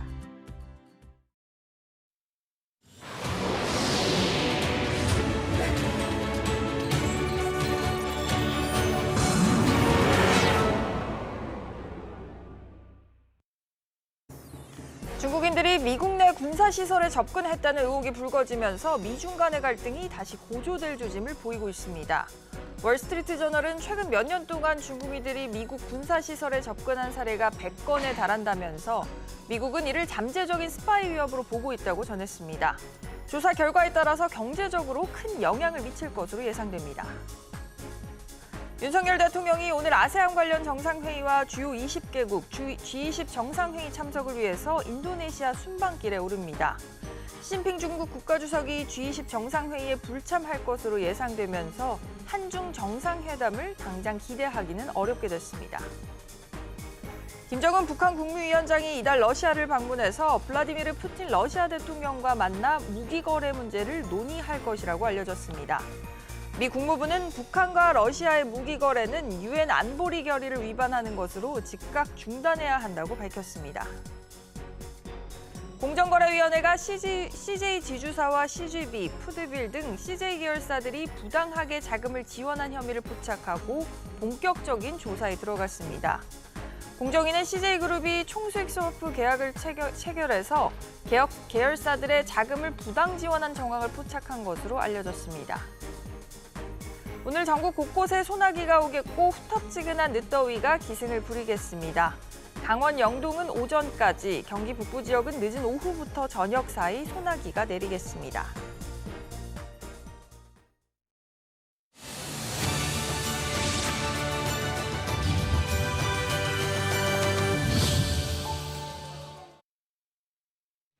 네, 화요일 아침입니다. 일과 시작 전에 챙겨보면 좋을 기업과 시효 소식들 전해드리겠습니다. 김대호 경제학 박사와 살펴보겠습니다. 박사님 안녕하세요. 네, 반갑습니다. 네, 오늘은 인도네시아 꿈, 배터리 덤핑 전쟁, 마지막으로 늑대의 반격 관련 기업과 사람 소식으로 준비를 했습니다. 윤석열 대통령이 오늘부터 5박 7일 일정으로 인도네시아와 인도 순방길에 오르는 가운데 함께 가는 기업인들이 누군지 관심이 쏠리고 있습니다. 인도보다 상대적으로 잘 모르시는 분들도 있을 수 있겠지만 인도네시아는 세계 4위의 인구 대국이자 여기 역시도 자원 부국으로 꼽히는 나라인데요. 기업들의 이번 순방 목적, 또 인도네시아와의 경협이 중요한 이유, 오늘 첫 번째 소식으로 살펴보겠습니다. 박사님, 명단 보니까 4대 그룹 총수 중에도 일부 이제 이름이 눈에 띄는데 어떤 기업들에서 같이 가는 거죠? 예, 예를 들면 현대차의 정의선 회장님이나 LG의 구광모 회장, 또 그 밖에도 롯데의 신동빈 회장, LS의 구자은 회장, 최윤범 고려아원 아연 회장 이런 등이 같이 가는데요. 공식 경제 사절단은 아닙니다. 다만 거기서 한국과 인도의 이 비즈니스 포럼 여기에 이제 대통령과 함께 참석을 하는 그런 일정이 예정이 되어 있는데요. 우선 이번에 윤석열 대통령이 인도네시아하고 인도를 가지 않습니까? 근데 이 대목에서 좀 인도네시아와 인도가 헷갈리는 분들이 좀 간혹 있을 거예요. 수 있죠. 네. 그리고 이 국가명도요. 국제사회에서 통용되는 국가명과 우리나라가 부르는 국가명이 좀 달라요. 그래서 사실은 인도네시아부터 먼저 윤석열 대통령이 오늘 도착을 하거든요. 그 나라 이름이 인도예요. 국제사회에서는. 인도네시아 이름이 인도예요? 그렇습니다. 인도네시아가 국제사회에서는 인도라고 하면 우리나라 밖에 나가서 인도 사람 이렇게 얘기를 하면 그것을 인도네시아를 지칭한다고요. 그럼 인도는 영어로 뭐냐? 인도는 인디아예요. 인디안. 근데 우리는 지금 둘 다 인도네시아로 부르고 있지 않습니까? 그러다 보니까 많이 헷갈리는데 두 나라는 지리적으로도 굉장히 멉니다. 그러니까 인도네시아는 말레이시아 밑에 붙어 있는 섬나라고 섬이 무려요 17,508개예요. 정말 문자 그대로 섬나라죠. 자, 원래 이 나라 이름은 인도인데 뒤에 네시아가 왜 붙었냐면 그리스 말로 네시아가 섬이라는 뜻이에요. 그러니까 인도의 섬들 이런 얘기입니다. 어쨌든 이번에 이름이 굉장히 비슷한 인도네시아와 인도 이 두 나라를 방문하는데요. 우선 방문 목적이 좀 다릅니다. 인도네시아에서는 아세안 플러스 3이라는 회의가 있어요. 있죠.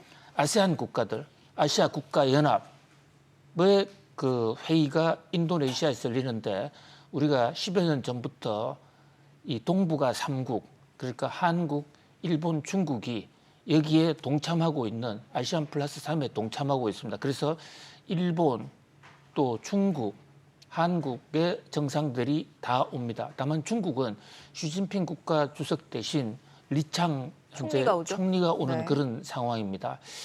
자, 그런데 인도네시아가요, 굉장히 우리나라 경제에서는 중요한 나라입니다. 왜냐하면 일단 세계 인구 4위니까 그 시장 규모도 크지만요, 우리가 주력으로 추진하고 있는 각종 전자제품이나 배터리, 화학산업 이런 것에 원료, 소재, 재료를 가장 많이 갖고 있는 나라예요.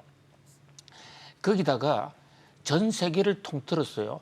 한국의 한류를 가장 사랑하는, 한류 열풍이 가장 뜨거운 나라가 또 인도네시아예요. 네. 그다음에 인도네시아 주변의 말레이시아라든지 이런 나라들은 대부분 이슬람 국가들이지 않습니까? 인도네시아 역시 이슬람 국가예요.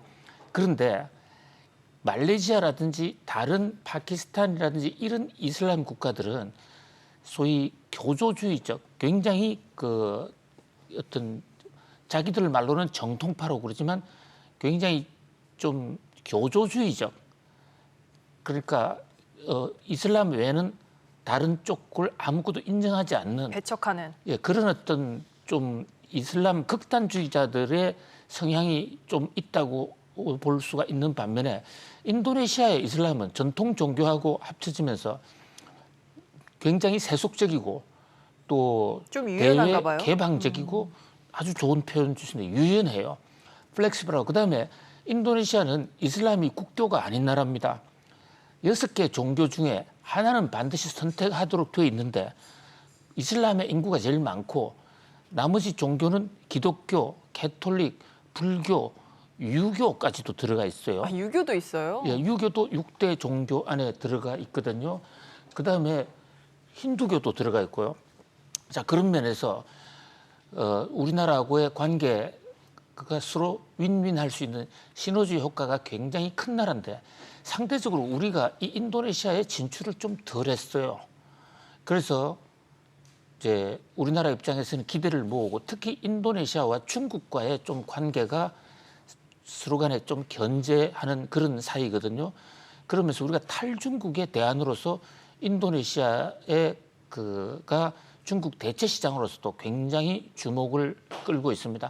한 가지 문제는 여기에 일본이 너무 오래전부터 진출해 있어서 일본 자본, 그다음에 중국에서 오래전 수백 년 전부터 넘어온 객가족이라고 하는 지금의 중국 중화인민공화국과는 관계없는 중국의 전통족들, 그 객가족, 화교족들이 뿌리를 내리고 있는데 반해서 우리나라 한민족들의 기반은 매우 약한데 거꾸로 얘기하면 이것은 뭐 새로운 시작이다 이렇게 볼 수도 있겠죠. 그런 면에서 이번 인도네시아 윤석열 대통령과 또 우리 재계 총수들의 방문 상당히 기대가 됩니다. 그룹별로 사실 현안을 보면 뭐 일본은 들어가서 지금 경협을 하고 있는 곳들도 많긴 하잖아요. 그렇습니다. 특히 최근에 굉장히 발빠르게 우리나라 재계 총수들이 일본과의 관계 정상화 또 인도네시아에서의 그 기반을 확대하고 있는데요. 우선 최근에 가장 발빠른 움직임을 보이고 있는 게 현대차입니다. 최근에 정의선 회장이 무려 4번이나 인도네시아를 방문했어요. 조코 위도도 대통령과도 여러 번 어떤 개별적인 회담을 갖기도 했죠. 자, 연 15만 대 자동차 생산 공장을 완공해서 여기서 생산하고 있거든요. 현재 동남아시아 지역에서 현대가 생산 공장을 직영하는 곳은 여기가 처음입니다. 이 얘기는 동남아에 국가도 많고 인구도 많은데 거기에 생산 기지다 이렇게 볼 수 있고요. 동남아 생산 기지. 그다음에 두 번째는 현대차와 LG 에너지 솔루션이 배터리 셀 공장을 합작으로 지금 짓고 있습니다. 자, 이 대목은 인도네시아의 배터리의 원료가 풍부하기 때문에 사실 삼각동맹이에요. 현대차, LG 엔솔 그리고 인도네시아. 이게 지어지면 동남아시아의 전기차, 나아가서는 전 세계 전기차의 배터리 소재가 여기서 나올 수 있다. 자, 그다음에 현대차와 모비스는 뭐 현대차의 어떤 그 지주회사격이 회사죠. 이 모비스가 전기차용 배터리 시스템 공장을 지금 착공하고 있습니다. 그래서 현대차로서는 지금 중국 자동차 진출 지금 거의 도산 상태거든요. 그래서 중국을 대체할 시장으로서 현대차는 인도네시아에 아주 올인을 하고 있고요. 지금 독일에서 모타쇼 하는데도 그것도 제끼고 지금 인도네시아로 가고 있습니다. 그다음에 LG전자. LG전자는 1990년부터 진출을 했습니다. 우리나라 인도 진출의 대기업의 효시라고 볼 수가 있습니다. TV, 냉장고, 에어컨, 세탁기, TV 모니터 이런 것을 만들고 있는데요. 이 지금 LG전자에 만들고 있는 이런 가전제품들, 인도네시아 가정에 들어가면 LG전자 부잣집들은 대부분 LG전자를 쓰고 있는 우리나라 인도네시아 개척의 선구자다 이렇게 볼 수 있습니다. 그다음에 LG CNS가 요즘 인도네시아가 수도 이전을 합니다. 인도네시아 수도하면 자카르타 아닙니까? 그렇죠. 근데 자카르타가 해수면 상승으로 인해서 이제 물에 잠기고 있어요. 그래서 인도네시아란 나라를 인도네시아가 자카르타 수도를 누산타라로 옮기고 있습니다. 거기서 지금 스마트 시티를 건설하고 있는데 LG CNS가 그 한 몫을 맡아서 하고 있거든요. 앞으로 인도네시아 수도 하면 누산타라 이래야 되는데 누산타라는 말이 원래 인도네시아라는 말의 말레이어의 원어입니다. 자, 그다음에 롯데는 여기서 점포 지금 50개 운영하고 있습니다. 롯데도 중국에서 쓰라린 맛을 보고 출소하지 않았습니까? 점포 50개 마트가 운영을 하고 있고요. 2008년에 한국 유통업 최초로 진출을 했고 2013년부터는 백화점까지 운영하고 있습니다. 또 롯데케미칼이 석유화학단지 지금 프로젝트를 진행을 하고 있습니다. 자, LS라는 게 LG그룹에서 갈라져 나온 전선 만드는 회사예요. 네. 그런데 이 회사가 전선, 일렉트로닉, 엠트론 세 회사가 지금 현지 진출을 하고 있는데요. 인도네시아의 전기 산업, 그 인프라 구축을 LS가 하고 있습니다. 그래서 이 구자은 회장도 이번에 특별히 이 윤석열 대통령의 수행원으로서 같이 참석을 합니다. 또 하나 주목을 끄는 것은 이 고려아연. 고려아연은 니켈 재련, 아연 만들고 금속 재련하는 회사로서 세계적으로 알아주는 회사인데 니켈, 인도네시아가 니켈이 세계에서 가장 많이 생산되는 나라 중에 하나거든요. 합작 재련한다. 그래서 지금 5개 기업들은 하나하나씩 아주 굵직굵직한 현안들이 있습니다. 그뿐만 아니라 이번에 경제사실단으로 약 40개 기업이 가거든요. 그래서 모쪼록 이번이 이 인도네시아가 문재인 대통령 때도 신남방 정책의 그 중심이 바로 인도였습니다. 바로 인도네시아가 인도라는 얘기죠. 그 40명이 참석을 하고 비즈니스 포럼을 내는데 이번 기회에 아주 이 인도네시아와 한국의 관계가 그야말로 큰 물꼬를 틀 수 있는 그런 계기가 되었으면 하는 그런 마음이 간절합니다. 사실 어떤 경협을 하나 봤더니 그룹 이름마다 보면은 또 면면들이 하고 있는 사업이 굉장히 많은데 이렇게 기업을 벗어나서 인도네시아 자체로 봐도 좀 국제 정세적으로도 좀 국가적인 요충지의 의미가 있을까요? 그렇습니다. 인도네시아는 일단 중국을 대처하는 시장이라는 그런 뜻. 그다음에 동남아시아가 그동안에 우리는 동남아 여행 가는 데로만 주로 많이 생각을 해왔어요. 지금도 많이 가긴 그런 하지만요. 경향이 있어요. 네. 그런데 사실 동남아시아는 땅의 넓이나 인구가 굉장히 많습니다. 그리고 우리가 그동안에 동남아 진출을 한다고 그랬는데 너무 편식을 했어요. 그러니까 베트남에 거의 올인을 하다시피 했죠. 그러다 보니까 동남아에 진출을 했는데 만약에 베트남과의 관계가 어떻게 삐그덕했을 경우에 대안이 상당히 좀 애매모호해지는 그런 상태. 그다음에 인도네시아는 이 자원 면에서요. 니켈이라든지 또는 전기차 이런 소유 이런 것이 많기도 하지만 천연 자원도 굉장히 많습니다. 이를테면 사탕수수라든지 고무 갈수록 그런 지역의 어떤 식량이나 천연 자원도 중요하거든요. 거기다가 동남아시아에서 보기 드문 이 나라가 말레이 문화권이긴 하면 한자 문화권이에요. 그래서 아까 유교도 하나의 종교로 인정한다고 그러지 않습니까? 그런 면에서 우리하고 관계가 상당히 커질 수 있는 그런 여지가 많다. 이런 면에서 좀 특별히 전략적으로 관리할 필요가 있다 이렇게 봅니다. 아세안 중에서 경제 규모가 일단 제일 커요. 그런데 우리가 좀 너무 그동안에 무시해 온 것이 아닌가. 실제로 인도네시아 사람들 중에서도 한국에 와 있는 사람이 잘 없고요. 다만 K-팝을 통해서 인도네시아 현지에 가면 집집마다 한국 음악, 한국 드라마 아주 열을 올리고 있는데 이럴 때 관계를 좀 숨통을 좀 잘 트야 될 것으로 보입니다. 이번 기회 통해서 또 인도네시아를 재평가하는 기회가 되지 않을까 싶습니다.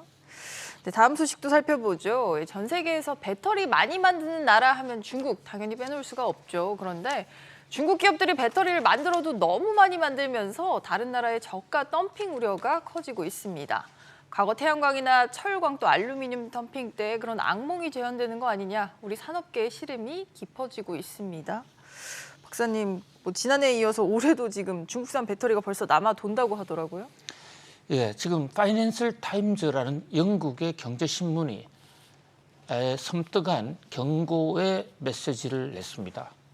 자, 태양광이나 디스플레이처럼 중국이 지금 막대한 보조금과 은행 대출로 중국 국내 수요를 월등히 초과하는 배터리 공장을 지금도 계속해서 짓고 있다.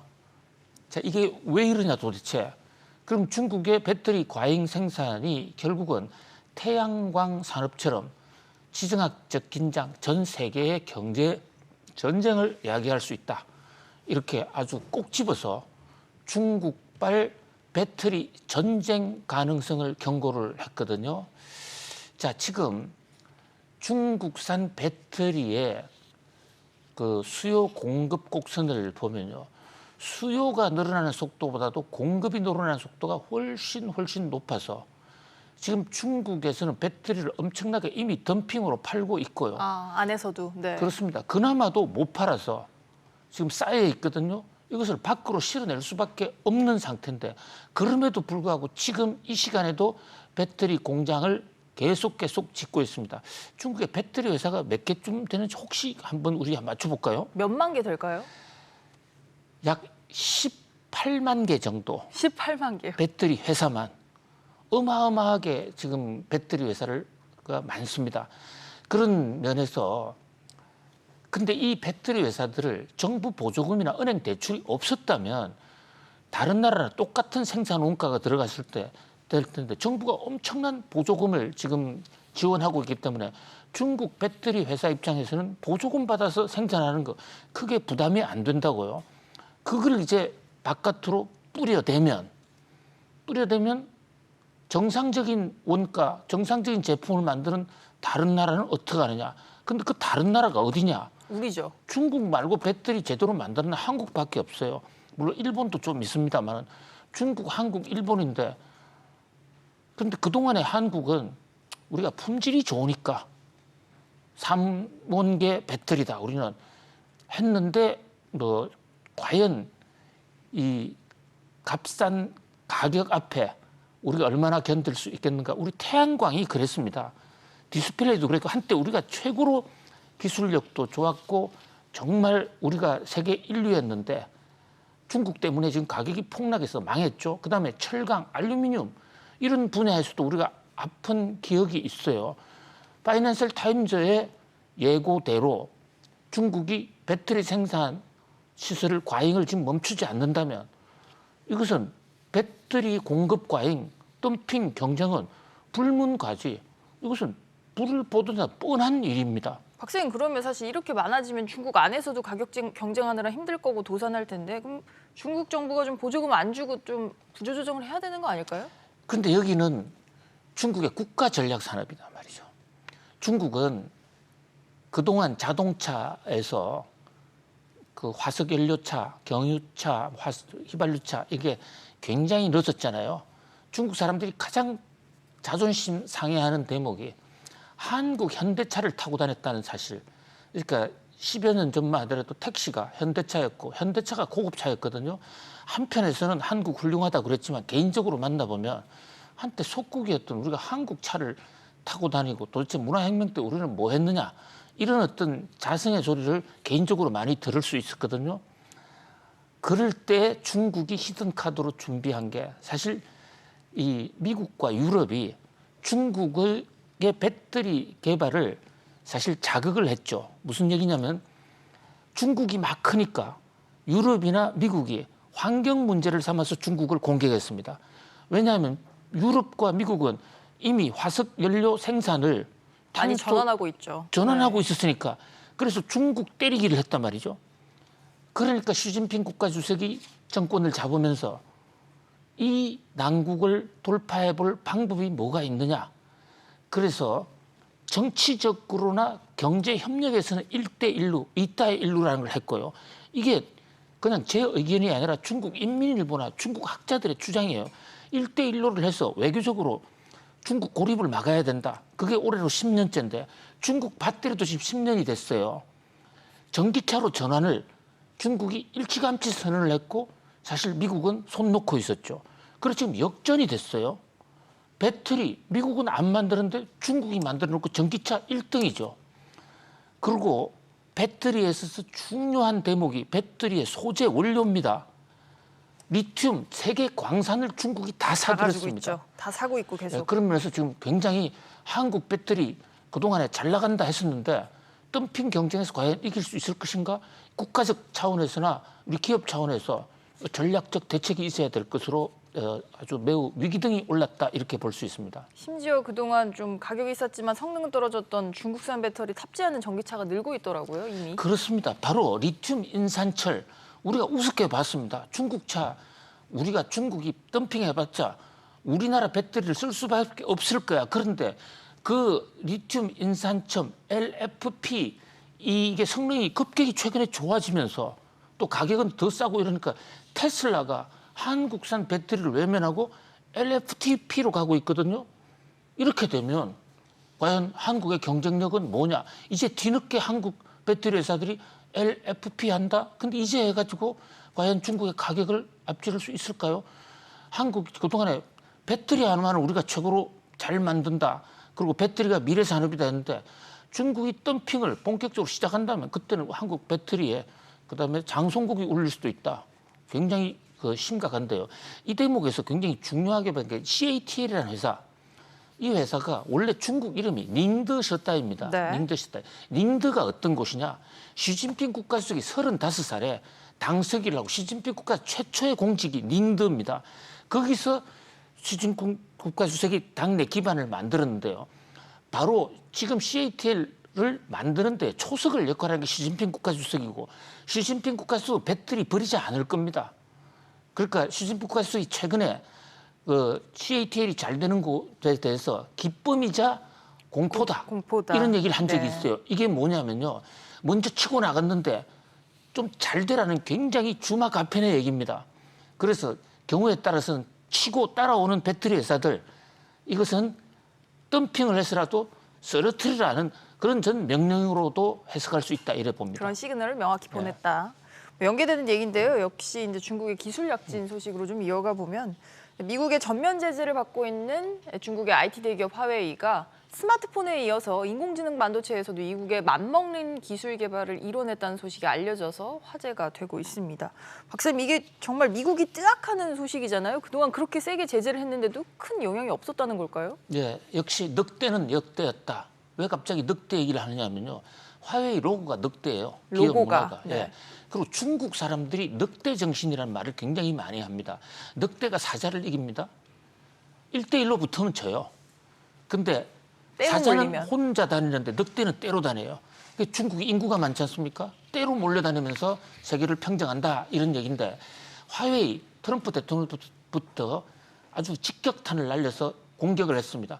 그런데도 불구하고 5G 스마트폰을 만드는데 거기 들어가는 게 7나노 반도체다. 세계 최첨단이에요.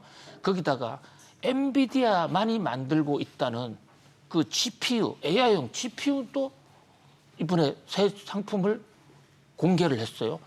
도대체 미국은 화웨이를 공격을 했느냐? 공격을 한답시고 키워줬느냐? 이런 얘기까지 나오는 것이죠.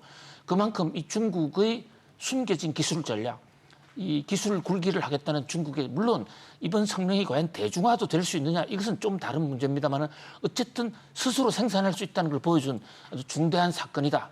그런 면에서 미국 입장에서는 크게 한 방 맞았다 이렇게 볼 수 있겠습니다. 오히려 중국을 제재하면서 중국의 기술 자립을 도왔다라고 볼 수 촉진시킨 있는 것이죠. 촉진시켰다.